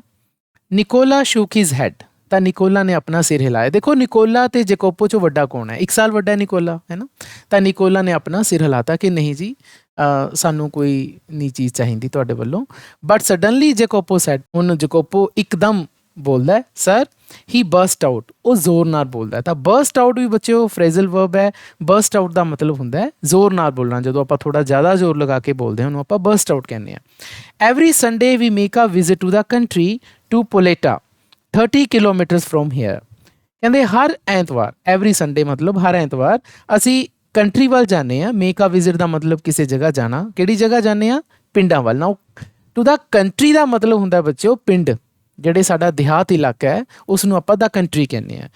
ਹੁਣ ਉਹ ਕੰਟਰੀ ਦਾ ਨਾਮ ਵੀ ਦੱਸ ਰਿਹਾ, ਉਸ ਪਿੰਡ ਦਾ ਨਾਮ ਵੀ ਦੱਸ ਰਿਹਾ। ਉਹ ਪਿੰਡ ਦਾ ਨਾਮ ਕੀ ਹੈ? ਪਲੇਟਾ। ਤਾਂ ਪਲੇਟਾ ਕੀ ਹੈ ਜੀ? 30 ਕਿਲੋਮੀਟਰਸ ਫਰੋਮ ਹੇਅਰ, ਵਿਰੋਨਾ ਤੋਂ 30 ਕਿਲੋਮੀਟਰ ਦੂਰ ਹੈ। ਯੂਜ਼ਲੀ ਵੀ ਹਾਇਰ ਬਾਈਸਿਕਲਸ, ਕਹਿੰਦੇ ਆਮ ਤੌਰ ਤੇ ਉੱਥੇ ਜਾਣ ਦੇ ਲਈ ਅਸੀਂ ਬਾਈਸਿਕਲ ਹਾਇਰ ਕਰਦੇ ਹਾਂ, ਸਾਈਕਲ ਹਾਇਰ ਕਰਦੇ ਹਾਂ। ਹਾਇਰ ਦਾ ਮਤਲਬ ਕਿਰਾਏ ਤੇ ਲੈਂਦੇ ਹਾਂ। ਹੁਣ ਤੁਸੀਂ ਦੇਖੋ ਇੱਥੇ ਵੀ ਉਹ ਬੱਸ ਤੇ ਜਾਂ ਕੋਈ ਕਾਰ ਜਾਂ ਟੈਕਸੀ ਨਹੀਂ ਕਰਦੇ ਉੱਥੇ ਜਾਣ ਦੇ ਲਈ, ਉਹ ਬਾਈਸਿਕਲ ਲੈ ਕੇ ਹਰ ਐਤਵਾਰ ਪਲੇਟਾ ਜਾਂਦੇ ਨੇ। ਹੁਣ ਪਲੇਟਾ ਕਿਉਂ ਜਾਂਦੇ ਨੇ ਸਾਨੂੰ ਇਹਦਾ ਆਨਸਰ ਚੈਪਟਰ ਦੇ ਅਗਲੇ ਹਿੱਸੇ 'ਚ ਪਤਾ ਚੱਲੇਗਾ। ਲੇਕਿਨ ਇੱਥੇ ਵੀ ਉਹ ਪੈਸੇ ਬਚਾਉਂਦੇ ਨੇ, ਬਾਈਸਿਕਲ ਕਿਰਾਏ ਤੇ ਲੈਂਦੇ ਨੇ ਤੇ ਫਿਰ ਉਹ ਪਲੇਟਾ ਜਾਂਦੇ ਨੇ, ਹਰ ਐਤਵਾਰ ਜਾਂਦੇ ਨੇ। ਬਟ ਟੁਮਾਰੋ, ਪਰ ਕੱਲ, since you are so kind, ਕਿਉਂਕਿ ਤੁਸੀਂ ਬਹੁਤ ਹੀ ਜ਼ਿਆਦਾ ਦਿਆਲੂ ਹੋ ਸਾਡੇ ਨਾਲ, you might send us in your car, ਤੁਸੀਂ ਸਾਨੂੰ ਕਾਰ 'ਚ ਭੇਜ ਦਿਓ। I had already told Luigi he might have the Sunday off, ਤਾਂ ਮੈਂ ਲੂਈਜ਼ੀ ਨੂੰ ਪਹਿਲਾਂ ਹੀ ਕਹਿਤਾ ਸੀ ਕਿ ਉਹ ਸੰਡੇ ਆਫ ਕਰ ਲਵੇ। ਲੂਈਜ਼ੀ ਜਿਹੜਾ ਉਹਦਾ ਫਰੈਂਡ ਹੈ, ਉਸਦਾ ਕਾਰ ਦਾ ਡਰਾਈਵਰ ਵੀ ਹੈ। ਤਾਂ ਉਸਨੇ, ਰਾਈਟਰ ਨੇ ਕਹਿਤਾ ਸੀ ਲੂਈਜ਼ੀ ਨੂੰ ਵੀ ਕੱਲ ਸੰਡੇ ਹੈ, ਤੂੰ ਰਹਿਣ ਦੀ, ਮੈਂ ਕਿਤੇ ਜਾਣਾ ਨਹੀਂ ਤੇ ਤੂੰ ਨਾ ਆਈ। ਤਾਂ ਉਸਦਾ ਮੈਂ ਸੰਡੇ ਆਫ ਕਰਤਾ ਸੀ। ਹਾਊਐਵਰ ਆਈ ਆਨਸਰਡ, ਤਾਂ ਫਿਰ ਮੈਂ ਆਨਸਰ ਦਿੱਤਾ, I will drive you out my self, ਤਾਂ ਮੈਂ ਤੁਹਾਨੂੰ ਖੁਦ ਲੈ ਕੇ ਜਾਵਾਂਗਾ। ਇੱਥੇ ਇੱਕ ਹੋਰ ਫਰੇਜ਼ਲ ਵਰਬ ਆਈ ਹੈ ਬੱਚਿਓ, ਡਰਾਈਵ ਯੂ ਆਊਟ। ਤਾਂ ਡਰਾਈਵ ਸਮਬਡੀ ਆਊਟ ਦਾ ਮਤਲਬ ਹੁੰਦਾ ਹੈ ਕਿਸੇ ਨੂੰ ਡਰਾਈਵ ਕਰਕੇ ਲੈ ਕੇ ਜਾਣਾ। ਪ੍ਰੈਫਰੇਬਲੀ ਕਾਰ ਦੇ ਵਿੱਚ ਕਿਸੇ ਨੂੰ ਆਪਾਂ ਡਰਾਈਵ ਕਰਕੇ ਲੈ ਕੇ ਜਾਂਦੇ ਹਾਂ, ਉਸ ਨੂੰ ਡਰਾਈਵ ਸਮਬਡੀ ਆਊਟ ਕਹਿੰਦੇ ਆ। ਤਾਂ ਦੇਅਰ ਵਾਜ਼ ਅ ਪੌਜ਼, ਤਾਂ ਹੁਣ ਉੱਥੇ ਕੁਛ ਦੇਰ ਲਈ ਗੱਲਬਾਤ ਰੁਕ ਗਈ। ਪੌਜ਼ ਦਾ ਮਤਲਬ ਜਿਵੇਂ ਆਪਾਂ ਕਹਿੰਦੇ ਹਾਂ ਥੋੜ੍ਹੀ ਦੇਰ ਲਈ ਰੋਕ ਦਿੰਦੇ ਹਾਂ ਕਿਸੇ ਚੀਜ਼ ਨੂੰ, ਉਹਨੂੰ ਕਹਿੰਦੇ ਆ। Nicola was glaring at his younger brother in vexation. ਯਾਦ ਕਰੋ ਨਿਕੋਲਾ ਨੇ ਆਨਸਰ ਨਹੀਂ ਸੀ ਦਿੱਤਾ, ਨਿਕੋਲਾ ਨੇ ਸਿਰ ਹਿਲਾਤਾ ਸੀ ਕਿ ਸਾਨੂੰ ਤੁਹਾਡੇ ਵੱਲੋਂ ਕੁਝ ਨਹੀਂ ਚਾਹੀਦਾ। ਜੈਕੋਪੋ ਬੋਲਿਆ ਸੀ ਕਿ ਸਾਨੂੰ ਤੁਸੀਂ ਸੰਡੇ ਨੂੰ ਕਾਰ 'ਚ ਪਲੇਟਾ ਲੈ ਜਾਓ। ਤਾਂ ਨਿਕੋਲਾ ਉਸਦੇ ਬੋਲਣ ਦੇ ਨਾਲ ਖੁਸ਼ ਨਹੀਂ ਸੀ। ਤਾਂ ਨਿਕੋਲਾ ਵਾਜ਼ ਗਲੇਅਰਿੰਗ ਐਟ ਦਾ ਮਤਲਬ ਹੁੰਦਾ ਘੂਰ ਕੇ ਦੇਖਣਾ, ਆਪਣੇ ਛੋਟੇ ਭਰਾ ਨੂੰ ਘੂਰ ਕੇ ਵੇਖ ਰਿਹਾ ਸੀ। ਇਨ ਵੈਕਸੇਸ਼ਨ, ਵੈਕਸੇਸ਼ਨ ਦੇ ਵਿੱਚ। ਨੋ, ਵੈਕਸੇਸ਼ਨ ਦਾ ਮਤਲਬ ਗਲੋਸਰੀ ਦੇ ਵਿੱਚ ਦੱਸਿਆ ਗਿਆ ਹੈ ਦਾ ਸਟੇਟ ਆਫ ਫੀਲਿੰਗ ਅਪਸੈਟ ਔਰ ਅਨਾਇਡ। ਅਨਾਇਡ ਦਾ ਮਤਲਬ ਹੁੰਦਾ ਹੈ ਖਿਜਣਾ, ਥੋੜ੍ਹਾ ਜਿਹਾ ਗੁੱਸੇ 'ਚ ਆਉਣਾ। ਤਾਂ ਉਸਨੂੰ ਚੰਗਾ ਨਹੀਂ ਲੱਗਿਆ ਕਿ ਜੈਕੋਪੋ ਰਾਈਟਰ ਨੂੰ ਕਹਿ ਰਿਹਾ ਹੈ ਸਾਨੂੰ ਤੁਸੀਂ ਕਾਰ ਵਿੱਚ ਲੈ ਕੇ ਜਾਓ ਪਲੇਟਾ, ਤਾਂ ਉਸਨੂੰ ਚੰਗਾ ਨਹੀਂ ਲੱਗਿਆ। ਇਸ ਕਰਕੇ ਉਹ ਖਿੱਚ ਕੇ ਥੋੜ੍ਹਾ ਜਿਹਾ ਦੇਖ ਰਿਹਾ ਹੈ ਜੈਕੋਪੋ ਵੱਲ। We could not think of troubling you sir, ਹੁਣ ਨਿਕੋਲਾ ਬੋਲਦਾ ਹੈ, ਕਹਿੰਦਾ ਸਰ ਅਸੀਂ ਤੁਹਾਨੂੰ ਕੋਈ ਤਕਲੀਫ ਨਹੀਂ ਦੇਣਾ ਚਾਹੁੰਦੇ। It won't be any trouble, ਹੁਣ ਇਹ ਆਨਸਰ ਰਾਈਟਰ ਦੇ ਰਿਹਾ ਹੈ ਕਿ ਕੋਈ ਤਕਲੀਫ ਨਹੀਂ ਹੋਏਗੀ। ਤਾਂ ਬੱਚਿਓ ਇਹ ਦੋਨੇ ਜਿਹੜੇ ਸੈਂਟੈਂਸਿਸ ਹੈ, we could not think of troubling you sir or it won't be any trouble, ਇਹ ਅਸੀਂ ਪੰਜਾਬੀ 'ਚ ਬਹੁਤ ਬੋਲਦੇ ਹਾਂ। ਆਪਾਂ ਕਹਿੰਦੇ ਹਾਂ ਨਾ ਯਾਰ ਮੈਂ ਤੈਨੂੰ ਤਕਲੀਫ ਨਹੀਂ ਦੇਣਾ ਚਾਹੁੰਦਾ, ਤੇ ਬਦਲੇ 'ਚ ਦੋਸਤ ਤੁਹਾਡਾ ਬੋਲਦਾ ਕੋਈ ਤਕਲੀਫ ਨਹੀਂ ਯਾਰ, ਹੈ ਨਾ। ਤਾਂ ਇਹ ਦੋਨੇ ਜਿਹੜੇ ਸੈਂਟੈਂਸਿਸ ਹੈ ਇਹਨਾਂ ਦੇ ਆਨਸਰ ਨੇ ਇਹ। ਤਾਂ ਮੈਂ ਹਮੇਸ਼ਾ ਆਪਣੇ ਸਟੂਡੈਂਟਸ ਨੂੰ ਜਦੋਂ ਮੈਂ ਲਾਈਵ ਕਲਾਸ ਲਗਾ ਰਿਹਾ ਹੁੰਦਾ ਤਾਂ ਇਹੋ ਜਿਹੇ ਸੈਂਟੈਂਸਿਸ ਜ਼ਰੂਰ ਦੱਸਦਾ ਹੁੰਦਾ ਕਿ ਤੁਸੀਂ ਇਹ ਸੈਂਟੈਂਸਿਸ ਨੂੰ ਨੋਟ ਕਰਿਆ ਕਰੋ ਆਪਣੀ ਨੋਟਬੁੱਕਸ ਦੇ ਵਿੱਚ, ਤੇ ਟਰਾਈ ਕਰੋ ਕਿ ਤੁਸੀਂ ਆਮ ਲੈਂਗੁਏਜ ਦੇ ਵਿੱਚ, ਪੰਜਾਬੀ ਹਿੰਦੀ ਦੇ ਵਿੱਚ ਜਿਹੜੇ ਸੈਂਟੈਂਸਿਸ ਬੋਲਦੇ ਹੋ ਇਹਨਾਂ ਦੀ ਥਾਂ ਤੇ ਤੁਸੀਂ ਇਹ ਵਾਲੇ ਸੈਂਟੈਂਸਿਸ ਬੋਲ ਕੇ ਦੇਖੋ। ਦੇਖੋ ਇੱਥੋਂ ਹੀ ਅਸੀਂ ਆਪਣੀ ਇੰਗਲਿਸ਼ ਕਮਿਊਨੀਕੇਸ਼ਨ ਸਕਿੱਲ ਨੂੰ ਡਿਵੈਲਪ ਕਰ ਪਾਵਾਂਗੇ। He bit his lip then in a rather put out tone he said very well. ਤਾਂ ਸਟੂਡੈਂਟਸ ਇੱਥੇ ਦੋ ਫਿਰ ਫਰੇਜ਼ਲ ਵਰਬਸ ਆਈਆਂ। ਤਾਂ ਪਹਿਲੀ ਤਾਂ ਹੈ ਬਿਟ ਹਿਜ਼ ਲਿਪ। ਤਾਂ ਬਾਈਟ ਦਾ ਲਿਪਸ ਦਾ ਮਤਲਬ ਹੁੰਦਾ ਸਟੂਡੈਂਟਸ ਕਿ ਸਪੋਜ਼ ਕਰੋ ਕਿਸੇ ਪਰਸਨ ਨੂੰ ਗੁੱਸਾ ਆ ਜਾਏ ਕਿਸੇ ਗੱਲ ਤੇ, ਲੇਕਿਨ ਉਹ ਉਸ ਗੁੱਸੇ ਨੂੰ ਜ਼ਾਹਿਰ ਨਾ ਕਰੇ, ਗੁੱਸਾ ਅੰਦਰ ਹੀ ਰਹਿ ਜੇ, ਤਾਂ ਆਪਾਂ ਉਹਨੂੰ ਕਹਿੰਦੇ ਹਾਂ ਕਿ ਉਸਨੇ ਆਪਣਾ ਗੁੱਸਾ ਪੀ ਲਿਆ ਜਾਂ ਉਸਨੇ ਕੋਈ ਜ਼ਿਆਦਾ ਰਿਐਕਸ਼ਨ ਨਾ ਦਿੱਤਾ। ਇੱਥੇ ਹੀ ਦਾ ਮਤਲਬ ਨਿਕੋਲਾ ਤੋਂ ਹੈ, ਕਿਉਂਕਿ ਨਿਕੋਲਾ ਚਾਹੁੰਦਾ ਨਹੀਂ ਸੀ ਕਿ ਰਾਈਟਰ ਦੇ ਨਾਲ ਉਹ ਪਲੇਟਾ ਪਿੰਡ ਜਾਵੇ, ਤਾਂ ਉਸਨੇ ਗੁੱਸਾ ਜ਼ਾਹਿਰ ਨਹੀਂ ਕੀਤਾ। ਹੀ ਬਾਈਟ ਹਿਜ਼ ਲਿਪ ਦੈਨ, ਅਤੇ ਫਿਰ ਹੌਲੀ ਜਿਹੀ ਆਵਾਜ਼ 'ਚ ਪੁਟ ਆਊਟ ਟੋਨ। ਤਾਂ ਪੁਟ ਆਊਟ ਟੋਨ ਦੂਸਰੀ ਫਰੇਜ਼ਲ ਵਰਬ ਹੈ, ਇਹਦਾ ਮਤਲਬ ਹੈ ਹੌਲੀ ਜਿਹੀ ਆਵਾਜ਼ ਦੇ ਵਿੱਚ ਉਹ ਬੋਲਿਆ ਵੈਰੀ ਵੈਲ, ਠੀਕ ਹੈ, ਮਤਲਬ ਉਹ ਮੰਨ ਗਿਆ ਕਿ ਠੀਕ ਹੈ ਜੀ ਤੁਸੀਂ ਸਾਨੂੰ ਸੰਡੇ ਪਲੇਟਾ ਪਿੰਡ ਲੈ ਜਿਓ। The following afternoon we drove to the tiny village set high upon the hillside. ਤਾਂ ਅਗਲੀ ਆਫਟਰਨੂਨ ਦਾ ਮਤਲਬ ਅਗਲੇ ਦਿਨ ਦੀ ਜਿਹੜੀ ਦੁਪਹਿਰ ਸੀ, ਅਸੀਂ ਇੱਕ ਛੋਟੇ ਜਿਹੇ ਪਿੰਡ ਵੱਲ ਜਾ ਰਹੇ ਸੀ, ਕਾਰ 'ਚ ਜਾ ਰਹੇ ਸੀ। ਵੀ ਦਾ ਮਤਲਬ ਇੱਥੇ ਤਿੰਨੇ ਜਣੇ ਹੋ ਗਏ ਜੀ, ਰਾਈਟਰ ਹੋ ਗਿਆ, ਨਿਕੋਲਾ ਹੋ ਗਿਆ, ਜੇਕੋਪੋ ਹੋ ਗਿਆ। ਉਹ ਪਿੰਡ ਜਾ ਰਹੇ ਸੀ। ਟਾਈਨੀ ਦਾ ਮਤਲਬ ਛੋਟਾ ਜਿਹਾ ਪਿੰਡ। Set high up on the hill side, ਕਿ ਉਹ ਪਿੰਡ ਜਿਹੜਾ ਪਹਾੜੀਆਂ 'ਤੇ ਬਣਿਆ ਹੋਇਆ ਸੀ, ਤਾਂ ਪਹਾੜਾਂ 'ਚ ਜਾ ਰਹੇ ਸੀ ਜੀ ਉਹ। I imagined that our destination would be some humble ਡਵੈਲਿੰਗਸ।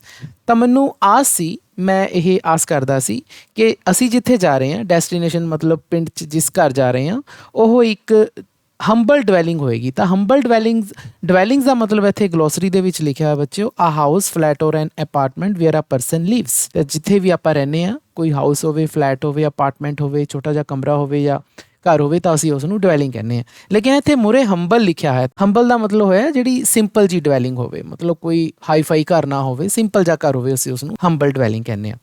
But directed by Jacopo we drew up at a large red roofed villa. ਪਰੰਤੂ ਜੈਕੋਪੋ ਦੀਆਂ ਡਾਇਰੈਕਸ਼ਨ ਅਨੁਸਾਰ, ਉਸ ਜਿੱਧਰ ਉਹ ਮੈਨੂੰ ਦੱਸੀ ਜਾ ਰਿਹਾ ਸੀ ਕਿ ਜਾਣਾ, ਉਸ ਦੀਆਂ ਡਾਇਰੈਕਸ਼ਨ ਅਨੁਸਾਰ we drew up at a large red roof villa, ਅਸੀਂ ਜਾ ਕੇ ਰੁਕੇ ਇੱਕ ਵੱਡੇ ਸਾਰੇ ਲਾਲ ਰੰਗ ਦੀ, ਜਿਸ ਦੀ ਕਿ ਰੂਫ ਸੀਗੀ, ਛੱਤ ਸੀ, ਤੇ ਉਹ ਵਿਲਾ ਸੀ। ਵਿਲਾ ਦਾ ਮਤਲਬ ਬਹੁਤ ਵੱਡੀ ਹਵੇਲੀ ਸੀ, ਬਹੁਤ ਵੱਡਾ ਘਰ ਸੀ।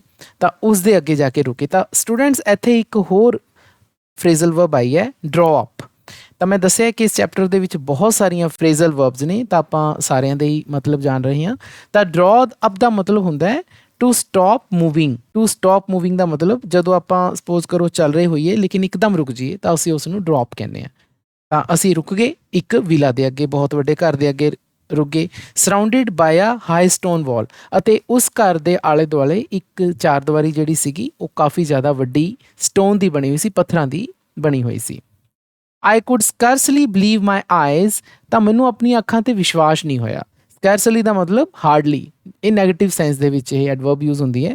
ਤਾਂ ਮੈਨੂੰ ਆਪਣੀ ਅੱਖਾਂ 'ਤੇ ਵਿਸ਼ਵਾਸ ਨਹੀਂ ਹੋਇਆ, ਬਿਕੋਜ਼ ਇਸ ਤੋਂ ਪਹਿਲਾਂ ਉਹਨੇ ਕਿਹਾ ਸੀਗਾ ਨਾ ਕਿ ਮੈਨੂੰ ਤਾਂ ਐਂ ਲੱਗਦਾ ਸੀ ਕਿ ਅਸੀਂ ਕਿਸੇ ਮਤਲਬ ਕਿ ਸਿੰਪਲ ਜਿਹੇ ਘਰ 'ਚ ਜਾ ਰਹੇ ਹਾਂ। ਬਿਕੋਜ਼ ਨਿਕੋਲਾ ਜੇਕੋਪੋ ਕੋਈ ਮਤਲਬ ਉਹਨਾਂ ਦੇ ਰਹਿਣ ਸਹਿਣ ਤੋਂ ਤਾਂ ਇਹ ਨਹੀਂ ਸੀ ਲੱਗਦਾ ਨਾ ਕਿ ਉਹ ਬਹੁਤ ਵੱਡੇ ਘਰ 'ਚ ਰਹਿੰਦੇ ਹੋਣਗੇ ਜਾਂ ਉਹਦਾ ਕਿਸੇ ਤਾਲੁਕਾਤ ਬਹੁਤ ਵੱਡੇ ਘਰ ਨਾਲ ਹੋਊਗਾ। ਤਾਂ ਉਹ ਸਿਰਫ ਰਾਈਟਰ ਹੀ ਸੋਚ ਰਿਹਾ ਸੀ ਕਿ ਅਸੀਂ ਬੜੇ ਸਿੰਪਲ ਜਿਹੇ ਘਰ ਜਾਵਾਂਗੇ। ਪਰ ਇੱਕਦਮ ਉਸਨੇ ਜਦੋਂ ਵਿਲਾ ਦੇ ਅੱਗੇ ਆਪਣੀ ਕਾਰ ਰੋਕੀ ਤਾਂ ਉਹ ਆਪਣੀ ਅੱਖਾਂ 'ਤੇ ਵਿਸ਼ਵਾਸ ਨਹੀਂ ਕਰ ਪਾਇਆ। And before I could recover breath my 2 passengers had leaped from the car. ਇਸ ਤੋਂ ਪਹਿਲਾਂ ਕਿ ਮੈਂ ਆਪਣੇ ਅਚੰਭੇ 'ਤੇ ਕਾਬੂ ਪਾਉਂਦਾ, ਰਿਕਵਰ ਮਾਈ ਬ੍ਰੈਥ, ਮੇਰੇ ਦੋਵੇਂ ਪੈਸੇਂਜਰਸ, ਮੇਰੇ ਦੋਵੇਂ ਜਿਹੜੇ ਯਾਤਰੀ ਸੀਗੇ, ਉਹ ਕਾਰ ਤੋਂ ਉਤਰ ਗਏ। We shall not be long sir, ਕਹਿੰਦੇ ਸਾਨੂੰ ਜ਼ਿਆਦਾ ਸਮਾਂ ਨਹੀਂ ਲੱਗੇਗਾ। We shall not be long sir, ਅਸੀਂ ਜ਼ਿਆਦਾ ਸਮਾਂ ਨਹੀਂ ਲਵਾਂਗੇ। ਇਹ ਵੀ ਪੰਜਾਬੀ 'ਚ ਆਪਾਂ ਬੜਾ ਕਹਿ ਦਿੰਦੇ ਹਾਂ ਕਿ ਮੈਂ ਬਸ ਜਲਦੀ ਆਊਂਗਾ ਜੀ, ਹੈ ਨਾ। ਤਾਂ ਇਹਦਾ ਇੰਗਲਿਸ਼ ਸੈਂਟੈਂਸ ਹੁੰਦਾ ਹੈ we shall not be long sir, I will not be long sir. Perhaps only an hour, ਸ਼ਾਇਦ 1 ਘੰਟਾ ਹੀ ਲੱਗੇ। Maybe you would like to go to the cafe in the village for a drink. ਕਹਿੰਦੇ ਇਸ ਦੌਰਾਨ ਜੇ ਤੁਸੀਂ ਪਿੰਡ ਦੇ ਵਿੱਚ ਜਾ ਕੇ ਕਿਸੇ ਡਰਿੰਕ ਦੇ ਲਈ ਕੈਫੇ 'ਤੇ ਜਾਣਾ ਚਾਹੋ ਤਾਂ ਤੁਸੀਂ ਜਾ ਸਕਦੇ ਹੋ। ਮੇਬੀ ਯੂ ਵੁੱਡ ਲਾਈਕ, ਇੱਥੇ ਯੂ ਦੇ ਪਿੱਛੇ ਦੇਖੋ ਐਪ ਡੀ ਲੱਗੀ ਹੈ, ਯੂ ਐਪਸਟ੍ਰਫੀ ਡੀ, ਤਾਂ ਇਹਦਾ ਮਤਲਬ ਹੁੰਦਾ ਹੈ ਯੂ ਵੁੱਡ। ਤਾਂ ਇਹ ਧਿਆਨ ਰੱਖਣਾ। You would like to go to the cafe, cafe ਦਾ ਮਤਲਬ ਕਾਫੀ ਹਾਊਸ ਹੈ ਨਾ, ਕਿ ਤੁਸੀਂ ਉੱਥੇ ਜਾ ਸਕਦੇ ਹੋ, ਉੱਥੇ ਕੋਈ ਡਰਿੰਕ ਵਗੈਰਾ ਲੈ ਸਕਦੇ ਹੋ। ਇਹ ਕਹਿ ਕੇ ਦੇ ਡਿਸਅਪੀਅਰਡ ਬਿਯੋਂਡ ਦਾ ਕਾਰਨਰ ਆਫ ਦਾ ਵਾਲ, ਉਸ ਕੰਧ ਦੇ ਕਾਰਨਰ ਤੋਂ ਅਲੋਪ ਹੋ ਗਏ, ਮਤਲਬ ਚਲੇ ਗਏ ਉਹ। After a few minutes I followed, ਕਹਿੰਦੇ ਕੁਛ ਮਿੰਟਾਂ ਬਾਅਦ ਮੈਂ ਉਹਨਾਂ ਦਾ ਪਿੱਛਾ ਕੀਤਾ। I found a grilled side entrance and determinately ring the bell. ਤਾਂ ਮੈਨੂੰ ਇੱਕ ਗ੍ਰਿਲ ਸਾਈਡ ਐਂਟਰੈਂਸ ਨਜ਼ਰ ਆਈ, ਗ੍ਰਿਲ ਲੱਗੀ ਹੋਈ ਸੀ, ਲੋਹੇ ਦੀ ਗ੍ਰਿਲ ਐਂਟਰੈਂਸ 'ਤੇ ਅੰਦਰ ਜਾਣ ਦੇ ਲਈ, ਅਤੇ ਮੈਨੇ ਫਿਰ ਬੈਲ ਵਜਾ ਦਿੱਤੀ ਨਿਸ਼ਚਾ ਕਰਕੇ। ਡਿਟਰਮਿਨੇਟਲੀ ਦਾ ਮਤਲਬ ਕਿ ਮੈਂ ਹੌਸਲਾ ਕਰਕੇ ਬੈਲ ਵਜਾਤੀ। A pleasant looking woman with steel rimmed spectacles appeared. ਤਾਂ ਇੱਕ ਔਰਤ ਜਿਸ ਦੇ ਚਿਹਰੇ 'ਤੇ ਮੁਸਕਰਾਹਟ ਸੀ, ਤਾਂ ਉਸਨੇ ਸਟੀਲ ਰਿਮਡ ਸਪੈਕਟੀਕਲਸ ਪਾਈਆਂ ਹੋਈਆਂ ਸੀ। ਸਟੀਲ ਰਿਮਡ ਸਪੈਕਟੀਕਲਸ ਦਾ ਮਤਲਬ ਐਨਕਾਂ ਜਿਸ ਦੀਆਂ ਕਿ ਸਟੀਲ ਦੀਆਂ ਫਰੇਮਸ ਹੋਣ ਅਤੇ ਉਹਦੇ ਵਿੱਚ ਗਲਾਸਿਸ ਹੋਣ, ਤਾਂ ਉਸਨੂੰ ਕਹਿੰਦੇ ਨੇ। I blinked as I saw that she was dressed in the white uniform of a trained nurse. ਮੈਂ ਆਪਣੀਆਂ ਅੱਖਾਂ ਝਪਕੀਆਂ ਅਤੇ ਮੈਂ ਦੇਖਿਆ ਕਿ ਉਸ ਲੜਕੀ ਨੇ, ਉਸ ਵੂਮੈਨ ਨੇ ਵਾਈਟ ਯੂਨੀਫਾਰਮ ਪਾਈ ਹੋਈ ਸੀ, ਜਿਸ ਤੋਂ ਕਿ ਪਤਾ ਲੱਗਦਾ ਸੀ ਕਿ ਉਹ ਇੱਕ ਟ੍ਰੇਨਡ ਨਰਸ ਹੈ। ਡਰੈਸ ਤੋਂ ਰਾਈਟਰ ਨੂੰ ਪਤਾ ਲੱਗਿਆ। I just brought 2 small boys here.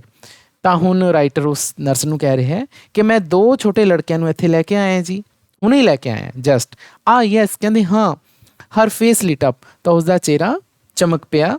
Shri open the door to admit me, ਤਾਂ ਉਸਨੇ ਡੋਰ, ਉਹੀ ਜਿਹੜਾ ਗ੍ਰਿਲਡ ਐਂਟਰੈਂਸ ਸੀ ਉਹਦਾ ਡੋਰ ਉਸਨੇ ਓਪਨ ਕਰਤਾ ਤਾਂ ਕਿ ਮੈਂ ਅੰਦਰ ਆ ਸਕਾਂ। Nicola and Jacopo I will take you up, ਕਹਿੰਦੇ ਤੁਸੀਂ ਨਿਕੋਲਾ ਅਤੇ ਜੇਕੋਪੋ ਦੀ ਗੱਲ ਕਰ ਰਹੇ ਹੋ, ਤਾਂ ਮੈਂ ਤੁਹਾਨੂੰ ਉੱਪਰਲੀ ਮੰਜ਼ਿਲ 'ਤੇ ਲੈ ਕੇ ਜਾਨੀ ਹਾਂ। ਤਾਂ ਸਟੂਡੈਂਟਸ ਇੱਥੇ ਰਿਮਡ ਸਟੀਲ ਰਿਮਡ ਸਪੈਕਟੀਕਲਸ ਦੇ ਵਿੱਚ ਜਿਹੜਾ ਰਿਮਡ ਸ਼ਬਦ ਆਇਆ ਹੈ ਉਹ ਗਲੋਸਰੀ ਦੇ ਵਿੱਚ ਵੀ ਹੈ। ਆਪਾਂ ਦੇਖ ਲੈਂਦੇ ਹਾਂ ਕਿ having a particular type of rim the edge of something in the shape of a circle. ਤਾਂ ਸਟੂਡੈਂਟ ਜਿਵੇਂ ਤੁਸੀਂ ਪਿਕਚਰ ਦੇ ਵਿੱਚ ਦੇਖ ਪਾ ਰਹੇ ਹੋ ਕਿ ਗੋਲ ਗਲਾਸਿਸ ਵਾਲੀ ਜਿਹੜੀ ਫਰੇਮ ਵਾਲੀ ਸਪੈਕਟੀਕਲਸ ਹੁੰਦੀ ਆ ਉਸ ਨੂੰ ਅਸੀਂ ਸਟੀਲ ਰਿਮਡ ਸਪੈਕਟੀਕਲਸ ਕਹਿੰਦੇ ਹਾਂ। She led me through a cool tiled vestibule into the hospital for hospital the villa had become.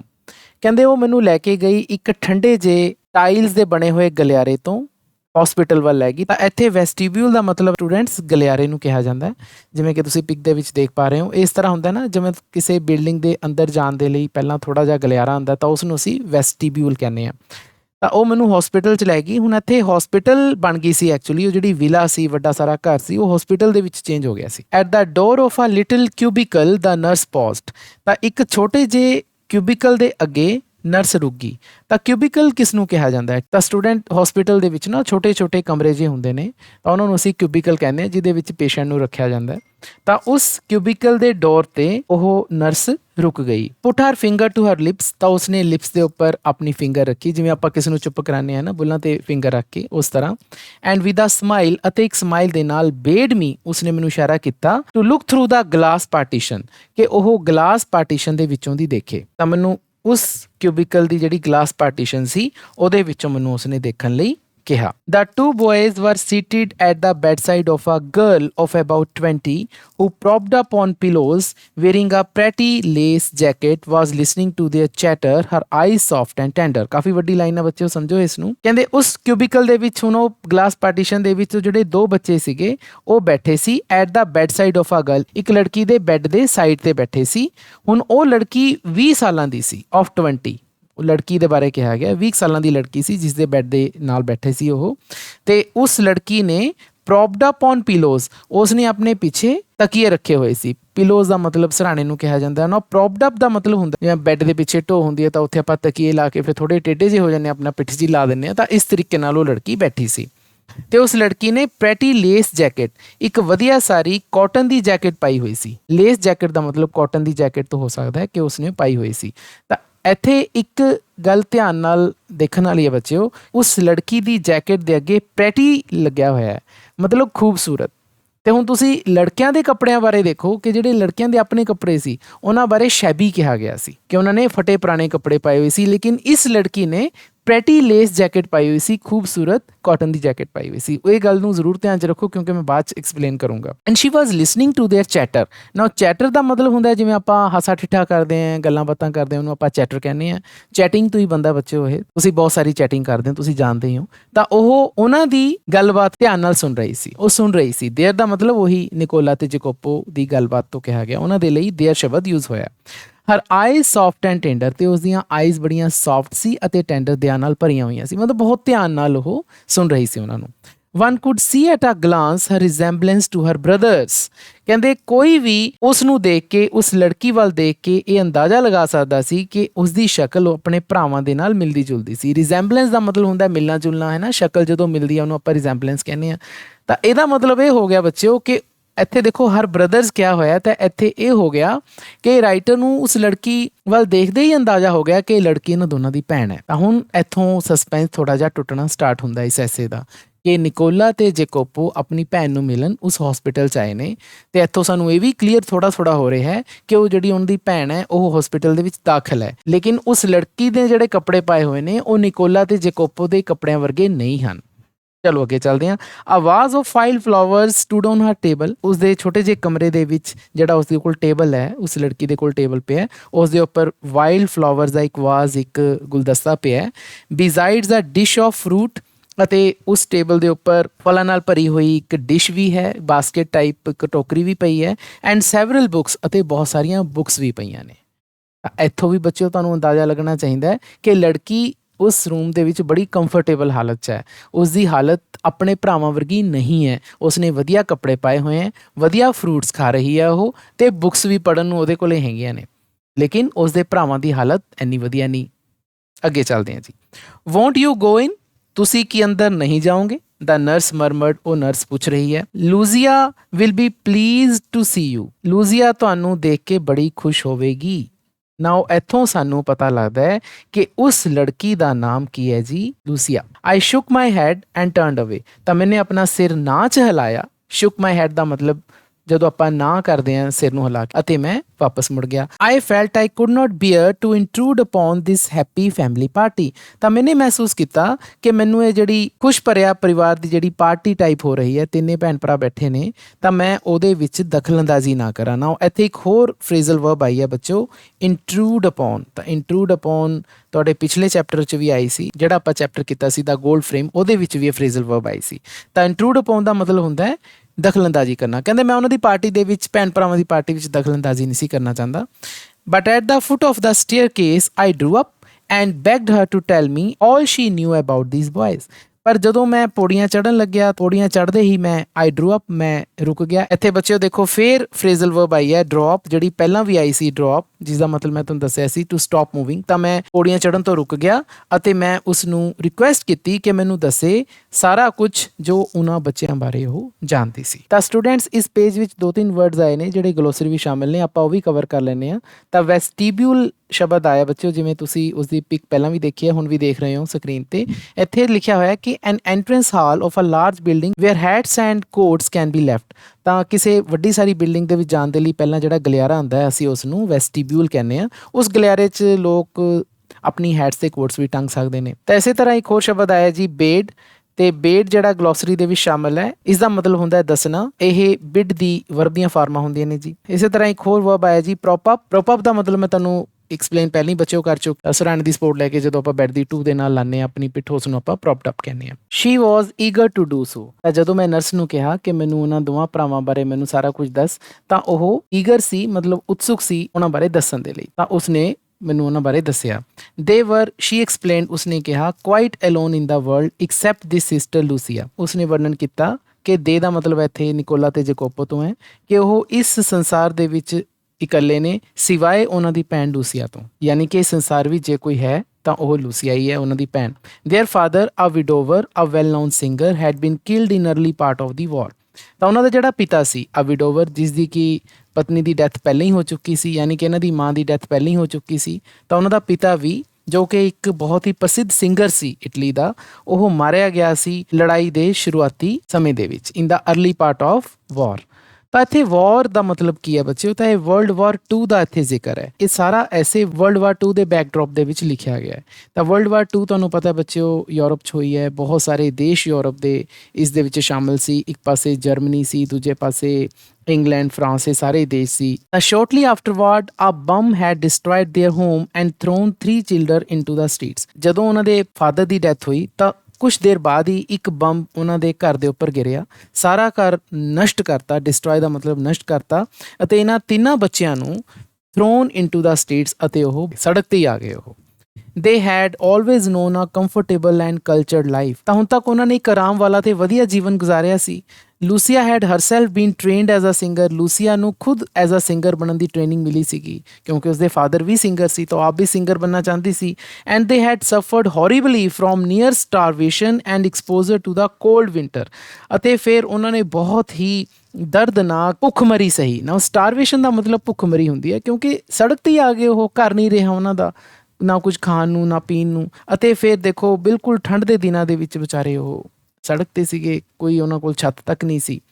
For months they had barely kept themselves alive in a sort of shelter they built with their own hands amidst the rubble। ਕਾਫੀ ਮਹੀਨੇ ਉਹਨਾਂ ਨੇ ਆਪਣੇ ਆਪ ਨੂੰ ਬਚਾ ਕੇ ਰੱਖਿਆ, ਆਪਣੇ ਆਪ ਨੂੰ ਜ਼ਿੰਦਾ ਰੱਖਿਆ। ਬੇਅਰਲੀ, ਮੁਸ਼ਕਲ ਦੇ ਨਾਲ ਆਪਣੇ ਆਪ ਨੂੰ ਜ਼ਿੰਦਾ ਰੱਖਿਆ। ਕਿਵੇਂ? ਇੱਕ ਤਰ੍ਹਾਂ ਦਾ ਸ਼ੈਲਟਰ ਜਿਹਾ ਬਣਾਇਆ ਉਹਨਾਂ ਨੇ ਆਪਣੇ ਆਪ, with their own hands, ਆਪਣੇ ਹੱਥਾਂ ਦੇ ਨਾਲ, amidst the rubble।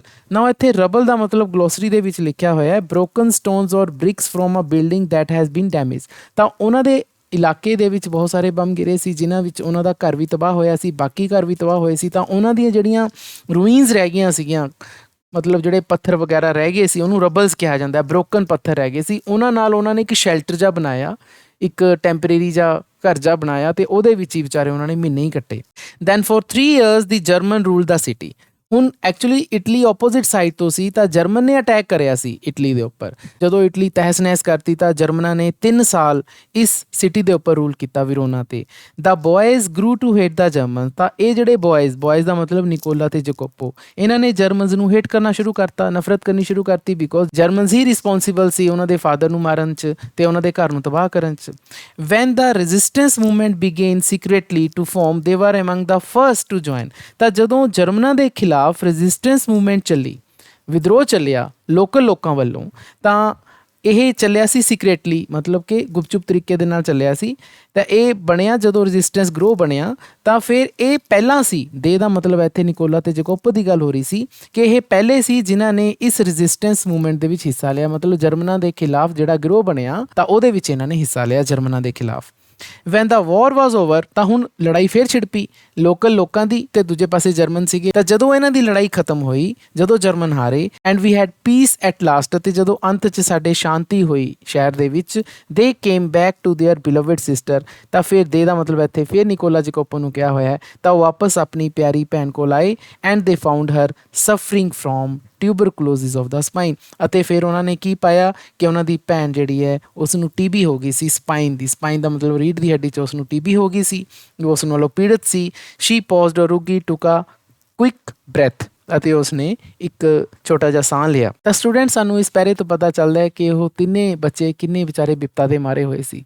ਬਚਪਨ 'ਚ ਹੀ ਉਹਨਾਂ ਦੀ ਮਾਂ ਮਰ ਗਈ ਸੀ ਤੇ ਵਾਰ ਦੇ ਵਿੱਚ ਉਹਨਾਂ ਦੇ ਫਾਦਰ ਦੀ ਡੈਥ ਹੋਈ, ਘਰ ਵੀ ਤਬਾਹ ਹੋ ਗਿਆ। ਜਦੋਂ ਉਹਨਾਂ ਲੜਕਿਆਂ ਦੇ ਪੜ੍ਹਨ ਦੀ ਉਮਰ ਸੀ ਉਹ ਵਾਰ ਦੇ ਵਿੱਚ ਚਲੇ ਗਏ, ਲੜਾਈ 'ਚ ਚਲੇ ਗਏ, ਤੇ ਉਹਨਾਂ ਦੀ ਭੈਣ ਵੀ ਪਿੱਛੋਂ ਟੀਬੀ ਦਾ ਸ਼ਿਕਾਰ ਹੋਈ।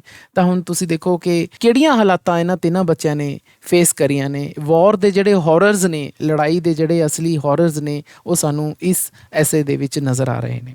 ਡਿਡ ਦੇ ਗਿਵ ਅਪ, ਕਿ ਉਹਨਾਂ ਨੇ ਹਾਰ ਮੰਨ ਲਈ। ਨਾਓ ਗਿਵ ਅਪ ਸ਼ਬਦ ਬੱਚੇ ਉਹ ਸ਼ੁਰੂ 'ਚ ਆਇਆ ਸੀ ਚੈਪਟਰ ਦੇ, ਕਿਸੇ ਨੂੰ ਛੱਡਣਾ ਜਾਂ ਹਾਰ ਮੰਨਣੀ, ਹੈ ਨਾ। I do not have to answer that question, ਤਾਂ ਮੈਨੂੰ ਇਸ ਕੁਐਸਚਨ ਦਾ ਆਂਸਰ ਦੇਣ ਦੀ ਜ਼ਰੂਰਤ ਨਹੀਂ ਸੀ। ਉਹਨੇ ਇਹ ਕੁਐਸਚਨ ਕਿਹਨੇ ਪੁੱਛਿਆ ਸੀ? ਨਰਸ ਨੇ। ਲੇਕਿਨ ਇਹਦਾ ਆਂਸਰ ਦੇਣ ਦੀ ਰਾਈਟਰ ਨੇ ਜ਼ਰੂਰਤ ਨਹੀਂ ਸਮਝੀ, ਕਿਉਂਕਿ ਉਹਨੂੰ ਪਤਾ ਹੈ ਕਿ ਹਾਰ ਤਾਂ ਮੰਨੀ ਨਹੀਂ ਲੜਕਿਆਂ ਨੇ। ਹੁਣ ਵੀ ਵਿਚਾਰੇ ਦੇਖੋ ਮਿਹਨਤ ਕਿਵੇਂ ਕਰ ਰਹੇ ਨੇ। They brought her here, persuaded us to take her into the hospital, ਤਾਂ ਦੇ ਦਾ ਮਤਲਬ ਇੱਥੇ ਦੋਨਾਂ ਭਰਾਵਾਂ ਦੀ ਗੱਲ ਹੋ ਰਹੀ ਹੈ, ਹਰ ਦਾ ਮਤਲਬ ਐਸੇ ਉਸ ਲੂਸੀਆ ਦੀ ਗੱਲ ਹੋ ਰਹੀ ਹੈ, ਉਹਦੀ ਸਿਸਟਰ ਦੀ। ਤਾਂ ਆਪਣੀ ਭੈਣ ਲੂਸੀਆ ਨੂੰ ਇੱਥੇ ਲੈ ਕੇ ਆਏ, ਸਾਨੂੰ ਜ਼ੋਰ ਲਗਾ ਕੇ ਮਨਾਇਆ ਕਿ ਉਹ ਹਸਪੀਟਲ ਦੇ ਵਿੱਚ ਲੂਸੀਆ ਦੀ ਟ੍ਰੀਟਮੈਂਟ ਕਰਨ, to take her into the hospital. In the 12 months she has been our patient, ਕਹਿੰਦੇ ਪਿਛਲੇ 12 ਮਹੀਨਿਆਂ ਤੋਂ ਉਹ ਸਾਡੀ ਪੇਸ਼ੈਂਟ ਹੈ ਇਸ ਹਸਪੀਟਲ ਦੇ ਵਿੱਚ। She has made good progress, ਅਤੇ ਉਸਨੇ ਚੰਗੀ ਪ੍ਰੋਗਰੈਸ ਕੀਤੀ ਹੈ। There is every hope that one day she will walk and sing again, ਕਹਿੰਦੇ ਪੂਰੀ ਸਾਨੂੰ ਆਸ ਹੈ ਕਿ ਇੱਕ ਦਿਨ ਲੂਸੀਆ ਚੱਲੇਗੀ ਵੀ ਅਤੇ ਗਾਏਗੀ ਵੀ, ਉਹ ਕਿਉਂਕਿ ਸਿੰਗਰ ਬਣਨਾ ਚਾਹੁੰਦੀ ਸੀ। ਤਾਂ ਹੁਣ ਸਟੂਡੈਂਟ ਸਾਨੂੰ ਇਹ ਪਤਾ ਲੱਗ ਗਿਆ ਕਿ ਇਹ ਜਿਹੜੇ ਲੜਕੇ ਨੇ ਇਹ ਇੰਨੀ ਜ਼ਿਆਦਾ ਮਿਹਨਤ ਕਿਉਂ ਕਰ ਰਹੇ ਨੇ। ਆਪਣੀ ਭੈਣ ਦੀ ਟ੍ਰੀਟਮੈਂਟ ਦੇ ਲਈ ਉਹ ਇਹ ਸਾਰਾ ਕੁਝ ਕਰ ਰਹੇ ਨੇ, ਆਪਣੇ 'ਤੇ ਕੁਛ ਨਹੀਂ ਖਰਚਦੇ। ਉਹ ਦੇਖੋ ਕਿਹੜੇ ਫਟੇ ਪੁਰਾਣੇ ਕੱਪੜਿਆਂ ਦੇ ਵਿੱਚ ਰਹਿੰਦੇ ਨੇ, ਕੀ ਖਾਂਦੇ ਨੇ, ਸੁੱਕੀਆਂ ਬ੍ਰੈਡਸ ਅਤੇ ਵਿਚਾਰੇ ਫਰੂਟਸ ਖਾ ਕੇ ਗੁਜ਼ਾਰਾ ਕਰਦੇ ਨੇ। ਸਾਰਾ ਦਿਨ ਕੋਈ ਨਾ ਕੋਈ ਕੰਮ ਕਰੀ ਜਾਂਦੇ ਨੇ, ਸ਼ੂ ਸ਼ਾਈਨ ਕਰਦੇ ਨੇ, ਨਿਊਜ਼ਪੇਪਰ ਵੇਚਦੇ ਨੇ, ਲੋਕਾਂ ਨੂੰ ਵਿਰੋਨਾ ਸ਼ਹਿਰ ਘੁਮਾਉਂਦੇ ਨੇ। ਕੋਈ ਕੰਮ ਐਸਾ ਨਹੀਂ ਜੋ ਉਹ ਨਹੀਂ ਕਰਨਾ ਚਾਹੁੰਦੇ, ਕਰਦੇ ਨੇ। ਉਹ ਸਾਰੀ ਕਮਾਈ ਆਪਣੇ ਭੈਣ ਦੇ ਇਲਾਜ 'ਤੇ ਕਰ ਰਹੇ ਨੇ, ਅਤੇ ਇਹ ਕੰਮ ਉਹ ਪਿਛਲੇ 12 ਮਹੀਨਿਆਂ ਤੋਂ ਕਰ ਰਹੇ ਨੇ। ਤਾਂ ਇੱਥੇ ਤੁਸੀਂ ਭਰਾਵਾਂ ਦੀ ਆਪਣੀ ਭੈਣ ਪ੍ਰਤੀ ਡਿਵੋਸ਼ਨ ਦੇਖ ਸਕਦੇ ਹੋ। Of course everything is so difficult now, food so scarce and dear, we could not keep going unless we charged a fee, ਕਹਿੰਦੇ ਬਿਲਕੁਲ ਕੋਈ ਸ਼ੱਕ ਨਹੀਂ ਕਿ ਹੁਣ ਬਹੁਤ ਕੰਮ ਔਖਾ ਹੋ ਗਿਆ। ਦੇਖੋ ਲੜਾਈ ਤੋਂ ਬਾਅਦ ਤੁਹਾਨੂੰ ਪਤਾ ਹੈ ਕਿ ਜਦੋਂ ਕਿਸੇ ਥਾਂ ਲੜਾਈ ਹੁੰਦੀ ਹੈ ਉਸ ਤੋਂ ਬਾਅਦ ਸਭ ਤੋਂ ਪਹਿਲਾ ਕੰਮ ਹੁੰਦਾ ਹੈ ਕੀਮਤਾਂ ਵੱਧ ਜਾਂਦੀਆਂ ਨੇ। ਤਾਂ ਹੁਣ ਉਹੀ ਗੱਲ ਹੋ ਗਈ ਕਿ ਜਿਹੜਾ ਪਹਿਲਾਂ ਤਾਂ ਭੋਜਨ ਮਿਲਣਾ ਹੀ ਔਖਾ ਹੈ, ਸਕੇਅਰਸ ਦਾ ਮਤਲਬ ਮਿਲਦਾ ਹੀ ਔਖਾ ਹੈ, ਅਤੇ ਇਹ ਡੀਅਰ ਵੀ ਹੋ ਗਿਆ। ਅਤੇ ਡੀਅਰ ਦਾ ਮਤਲਬ ਇੱਥੇ ਬੱਚਿਓ ਐਡਜੈਕਟਿਵ ਹੈ, ਇਹਦਾ ਮਤਲਬ ਇਹ ਮਹਿੰਗਾ ਹੋ ਗਿਆ। ਅਤੇ ਹੁਣ ਇੱਥੇ ਅਸੀਂ ਬਿਨਾਂ ਫੀਸ ਚਾਰਜ ਕਰੇ ਅਸੀਂ ਜ਼ਿਆਦਾ ਦੇਰ ਕੰਮ ਨਹੀਂ ਕਰ ਸਕਦੇ। ਇੱਥੇ ਉਹ ਨਰਸ ਖੁਦ ਕਹਿ ਰਹੀ ਹੈ ਅਸੀਂ ਕਿਸੇ ਪੇਸ਼ੈਂਟ ਨੂੰ ਇੱਥੇ ਐਡਮਿਟ ਕਰਦੇ ਹਾਂ ਤਾਂ ਸਾਨੂੰ ਫੀਸ ਤਾਂ ਲੈਣੀ ਓ ਪੈਂਦੀ ਹੈ, ਬਿਕੋਜ਼ ਕੋਈ ਵੀ ਚੀਜ਼ ਸਸਤੀ ਨਹੀਂ ਹੈ ਇੱਥੇ। ਬਟ ਐਵਰੀ ਵੀਕ, ਪਰ ਹੁਣ ਤੁਸੀਂ ਧਿਆਨ ਨਾਲ ਬੱਚਿਓ ਸੁਣੋ, ਕਹਿੰਦੇ ਹਰ ਹਫਤੇ Lucia's brother have made their payment, Lucia ਦੇ ਭਰਾਵਾਂ ਨੇ ਹਰ ਹਫਤੇ ਆਪਣੀ ਭੈਣ ਦੇ ਇਲਾਜ ਦੀ ਪੇਮੈਂਟ ਕੀਤੀ ਹੈ। ਹਰ ਹਫਤੇ ਉਹ ਸੰਡੇ ਕਿਉਂ ਆਉਂਦੇ ਨੇ? ਪੇਮੈਂਟ ਕਰਨ ਆਉਂਦੇ ਨੇ। ਇਸ ਵਾਰੀ ਵੀ ਉਹ ਜਦੋਂ ਕਾਰ 'ਚ ਆਏ ਨੇ ਰਾਈਟਰ ਦੇ ਨਾਲ, ਉਹ ਲੂਸੀਆ ਦਾ ਜੋ ਇਲਾਜ ਚੱਲ ਰਿਹਾ ਹੈ ਉਸ ਦੀ ਪੇਮੈਂਟ ਕਰਨ ਲਈ ਆ ਰਹੇ ਨੇ। ਤਾਂ ਦੇਖੋ ਉਹਨਾਂ ਭਰਾਵਾਂ ਦੀ ਤੁਸੀਂ ਬਲੀਦਾਨ ਦੇਖੋ, ਉਹਨਾਂ ਦੀ ਆਪਣੀ ਭੈਣ ਦੇ ਪ੍ਰਤੀ ਡਿਵੋਸ਼ਨ ਦੇਖੋ ਕਿ ਉਹ ਕਿਸੇ ਹਫਤੇ ਮਿਸ ਨਹੀਂ ਕਰਦੇ, ਸਾਈਕਲਾਂ 'ਤੇ ਆ ਕੇ ਆਪਣੇ ਉਹ ਹਸਪੀਟਲ ਦੀ ਪੇਮੈਂਟ ਕਰਕੇ ਜਾਂਦੇ ਨੇ। ਸ਼ੀ ਐਡਿਡ ਸਿੰਪਲੀ, ਉਸਨੇ ਕਿਹਾ ਆਈ ਡੂ ਨੋਟ ਨੋ ਵਟ ਦੇ ਡੂ, ਮੈਨੂੰ ਨਹੀਂ ਪਤਾ ਉਹ ਕੀ ਕਰਦੇ ਆ। ਨਰਸ ਕਹਿ ਰਹੀ ਹੈ, ਕਿਉਂਕਿ ਨਰਸ ਤਾਂ ਹਸਪੀਟਲ 'ਚ ਹੈ ਨਾ, ਉਹ ਤਾਂ ਸਿਰਫ ਪੇਮੈਂਟ ਲਿਆ ਕੇ ਦੇ ਦਿੰਦੇ ਆ, ਨਰਸ ਪੇਮੈਂਟ ਲੈ ਲੈਂਦੀ ਹੈ। ਕਹਿੰਦੀ ਮੈਨੂੰ ਨਹੀਂ ਪਤਾ ਉਹ ਦੋਵੇਂ ਭਰਾ ਕੀ ਕਰਦੇ ਨੇ। ਆਈ ਡੂ ਨੋਟ ਆਸਕ, ਕਹਿੰਦੇ ਮੈਂ ਕਦੇ ਉਹਨਾਂ ਨੂੰ ਪੁੱਛਿਆ ਵੀ ਨਹੀਂ ਕਿ ਤੁਸੀਂ ਕੀ ਕਰਦੇ ਹੋ। ਵਰਕ ਇਜ਼ ਸਕੇਅਰਸ ਇਨ ਵਿਰੋਨਾ, ਕਹਿੰਦੇ ਵਿਰੋਨਾ ਦੇ ਵਿੱਚ ਕੰਮ ਤਾਂ ਮਿਲਦਾ ਹੀ ਨਹੀਂ, ਕੰਮ ਹੈ ਹੀ ਨਹੀਂ। ਲੜਾਈ ਤੋਂ ਬਾਅਦ ਅੱਧੇ ਹਾਲਾਤ ਹੀ ਇਹੋ ਜਿਹੇ ਹੁੰਦੇ ਆ ਬੱਚੇ, ਉਹ ਕੰਮ ਕੁਮ ਨਹੀਂ ਹੁੰਦਾ ਉੱਥੇ। But whatever it is I know they do it well, ਪਰ ਮੈਨੂੰ ਪੂਰੀ ਉਮੀਦ ਹੈ ਕਿ ਜੋ ਕੁਝ ਵੀ ਉਹ ਕਰਦੇ ਨੇ, ਵਟ ਐਵਰ ਇਟ ਇਜ਼, ਇਟ ਦਾ ਮਤਲਬ ਇੱਥੇ ਉਹਨਾਂ ਦੋਵਾਂ ਭਰਾਵਾਂ ਦੇ ਕੰਮਾਂ ਦੀ ਗੱਲ ਹੋ ਰਹੀ ਹੈ ਕਿ ਜੋ ਵੀ ਉਹ ਕੰਮ ਕਰ ਰਹੇ ਨੇ, ਆਈ ਨੋ ਮੈਨੂੰ ਪਤਾ ਹੈ, ਦੇ ਡੂ ਇਟ ਵੈਲ, ਉਹ ਚੰਗਾ ਕੰਮ ਕਰ ਰਹੇ ਨੇ। ਨਰਸ ਦੇ ਕਹਿਣ ਦਾ ਮਤਲਬ ਇਹ ਹੈ ਕਿ ਉਹ ਨੇਕ ਕਮਾਈ ਦੇ ਨਾਲ ਆਪਣੀ ਭੈਣ ਦਾ ਇਲਾਜ ਕਰ ਰਹੇ ਨੇ, ਕਿਸੇ ਨਾਲ ਠੱਗੀ ਠੋਰੀ ਨਹੀਂ ਕਰ ਰਹੇ। ਯੈਸ ਆਈ ਅਗਰੀਡ, ਮੈਂ ਉਸਦੀ ਹਾਂ ਦੇ ਵਿੱਚ ਹਾਂ ਮਿਲਾਈ। ਦੇ could note do it better, ਕਹਿੰਦੇ ਇਸ ਤੋਂ ਜ਼ਿਆਦਾ ਉਹ ਕਰ ਨਹੀਂ ਸਕਦੇ। ਤੇ ਜਿੰਨਾ ਉਹ ਆਪਣੀ ਭੈਣ ਲਈ ਕਰ ਰਹੇ ਨੇ, ਕੁਝ ਕਸਰ ਨਹੀਂ ਛੱਡ ਰਹੇ, ਇਲਾਜ ਲਈ ਕੋਈ ਕਸਰ ਨਹੀਂ ਛੱਡ ਰਹੇ। ਤਾਂ ਇਹ ਤਾਂ ਚੈਪਟਰ ਬੱਚੇ ਆਪਾਂ ਸਾਰਾ ਪੜ੍ਹਿਆ ਹੀ ਹੈ। ਆਈ ਵੇਟਿਡ ਆਊਟਸਾਈਡ ਅੰਟਿਲ ਦਾ ਬॉयਜ਼ ਰਿਜੁਆਇਨ ਮੀ, ਮੈਂ ਬਾਹਰ ਫਿਰ ਕਾਰ 'ਚ ਚਲਾ ਗਿਆ ਤੇ ਮੈਨੇ ਬਾਹਰ ਵੇਟ ਕੀਤੀ, ਉਦੋਂ ਤੱਕ ਵੇਟ ਕੀਤੀ ਜਦ ਤੱਕ ਲੜਕਿਆਂ ਨੇ ਮੈਨੂੰ ਜੁਆਇਨ ਨਾ ਕੀਤਾ, ਮਤਲਬ ਉਹ ਆ ਕੇ ਕਾਰ 'ਚ ਨਾ ਬੈਠ ਗਏ। Then drove them back to the city, ਇੱਥੇ ਫਿਰ ਮੈਂ ਉਹਨਾਂ ਨੂੰ ਵਿਰੋਨਾ ਸਿਟੀ ਵੱਲ ਵਾਪਸ ਡਰਾਈਵ ਕਰਕੇ ਲੈ ਆਇਆ।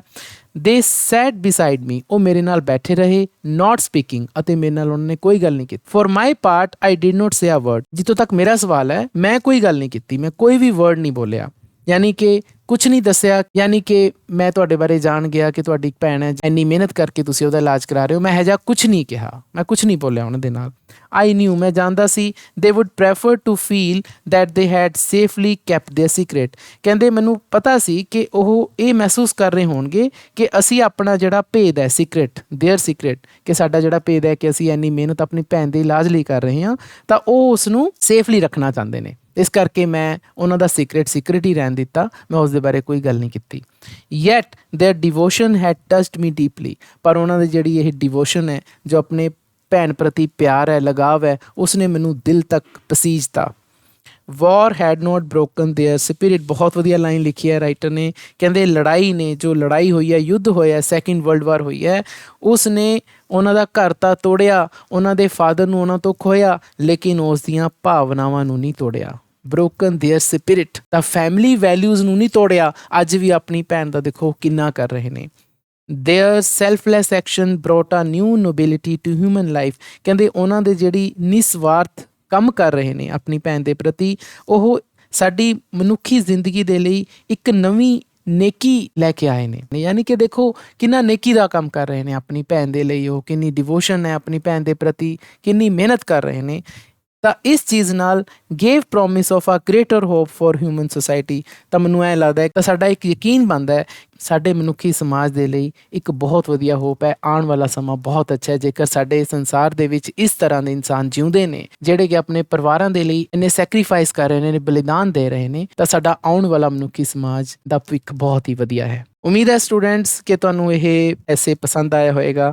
ਮੇਰਾ ਇਹ ਵਨ ਆਫ ਦਾ ਫੇਵਰੇਟ ਐਸੇ ਆ ਆਫ ਪਲੱਸ 2 'ਚ। ਤਾਂ ਜਦੋਂ ਵੀ ਮੈਂ ਆਪਣੇ ਪਲੱਸ 2 ਕਲਾਸ ਨੂੰ ਇਹ ਐਸੇ ਕਰਾਉਣਾ ਹੁੰਦਾ ਤਾਂ ਮੈਨੂੰ ਬੜਾ ਵਧੀਆ ਲੱਗਦਾ, ਅਤੇ ਮੇਰੇ ਬੱਚੇ ਵੀ ਇਸ ਐਸੇ ਨੂੰ ਬਹੁਤ ਜ਼ਿਆਦਾ ਇੰਜੋਏ ਕਰਦੇ ਨੇ। ਉਮੀਦ ਹੈ ਬੱਚਿਓ ਤੁਹਾਨੂੰ ਕਿ ਸਾਰਾ ਚੈਪਟਰ ਕਲੀਅਰ ਹੋ ਗਿਆ ਹੋਏਗਾ। ਜੇਕਰ ਕੋਈ ਵੀ ਤੁਹਾਨੂੰ ਡਾਊਟ ਹੈ ਤਾਂ ਤੁਸੀਂ ਮੈਨੂੰ ਕਮੈਂਟ ਸੈਕਸ਼ਨ ਦੇ ਵਿੱਚ ਪੁੱਛ ਸਕਦੇ ਹੋ। ਨੈਕਸਟ ਵੀਡੀਓ ਦੇ ਵਿੱਚ ਆਪਾਂ ਇਸ ਚੈਪਟਰ ਦੇ ਸ਼ਾਰਟ ਆਨਸਰ ਟਾਈਪ ਕੁਐਸਚਨਸ, ਤੇ ਫਿਰ ਉਸ ਤੋਂ ਬਾਅਦ ਆਪਾਂ ਇਸ ਦੇ ਲੌਂਗ ਆਨਸਰ ਟਾਈਪ ਕੁਐਸਚਨਸ, ਅਤੇ ਫਿਰ ਇੱਕ ਆਪਾਂ ਹੋਰ ਵੀਡੀਓ ਬਣਾਵਾਂਗੇ ਜਿਸ ਦੇ ਵਿੱਚ ਆਪਾਂ ਇਸ ਚੈਪਟਰ ਦੀਆਂ ਸਾਰੀਆਂ ਐਕਸਰਸਾਈਜ਼ਸ ਅਤੇ ਸੋਲੂਸ਼ਨਸ ਵੀ ਡਿਸਕਸ ਕਰਾਂਗੇ। ਫਿਰ ਮਿਲਦੇ ਹਾਂ ਜੀ, ਧੰਨਵਾਦ।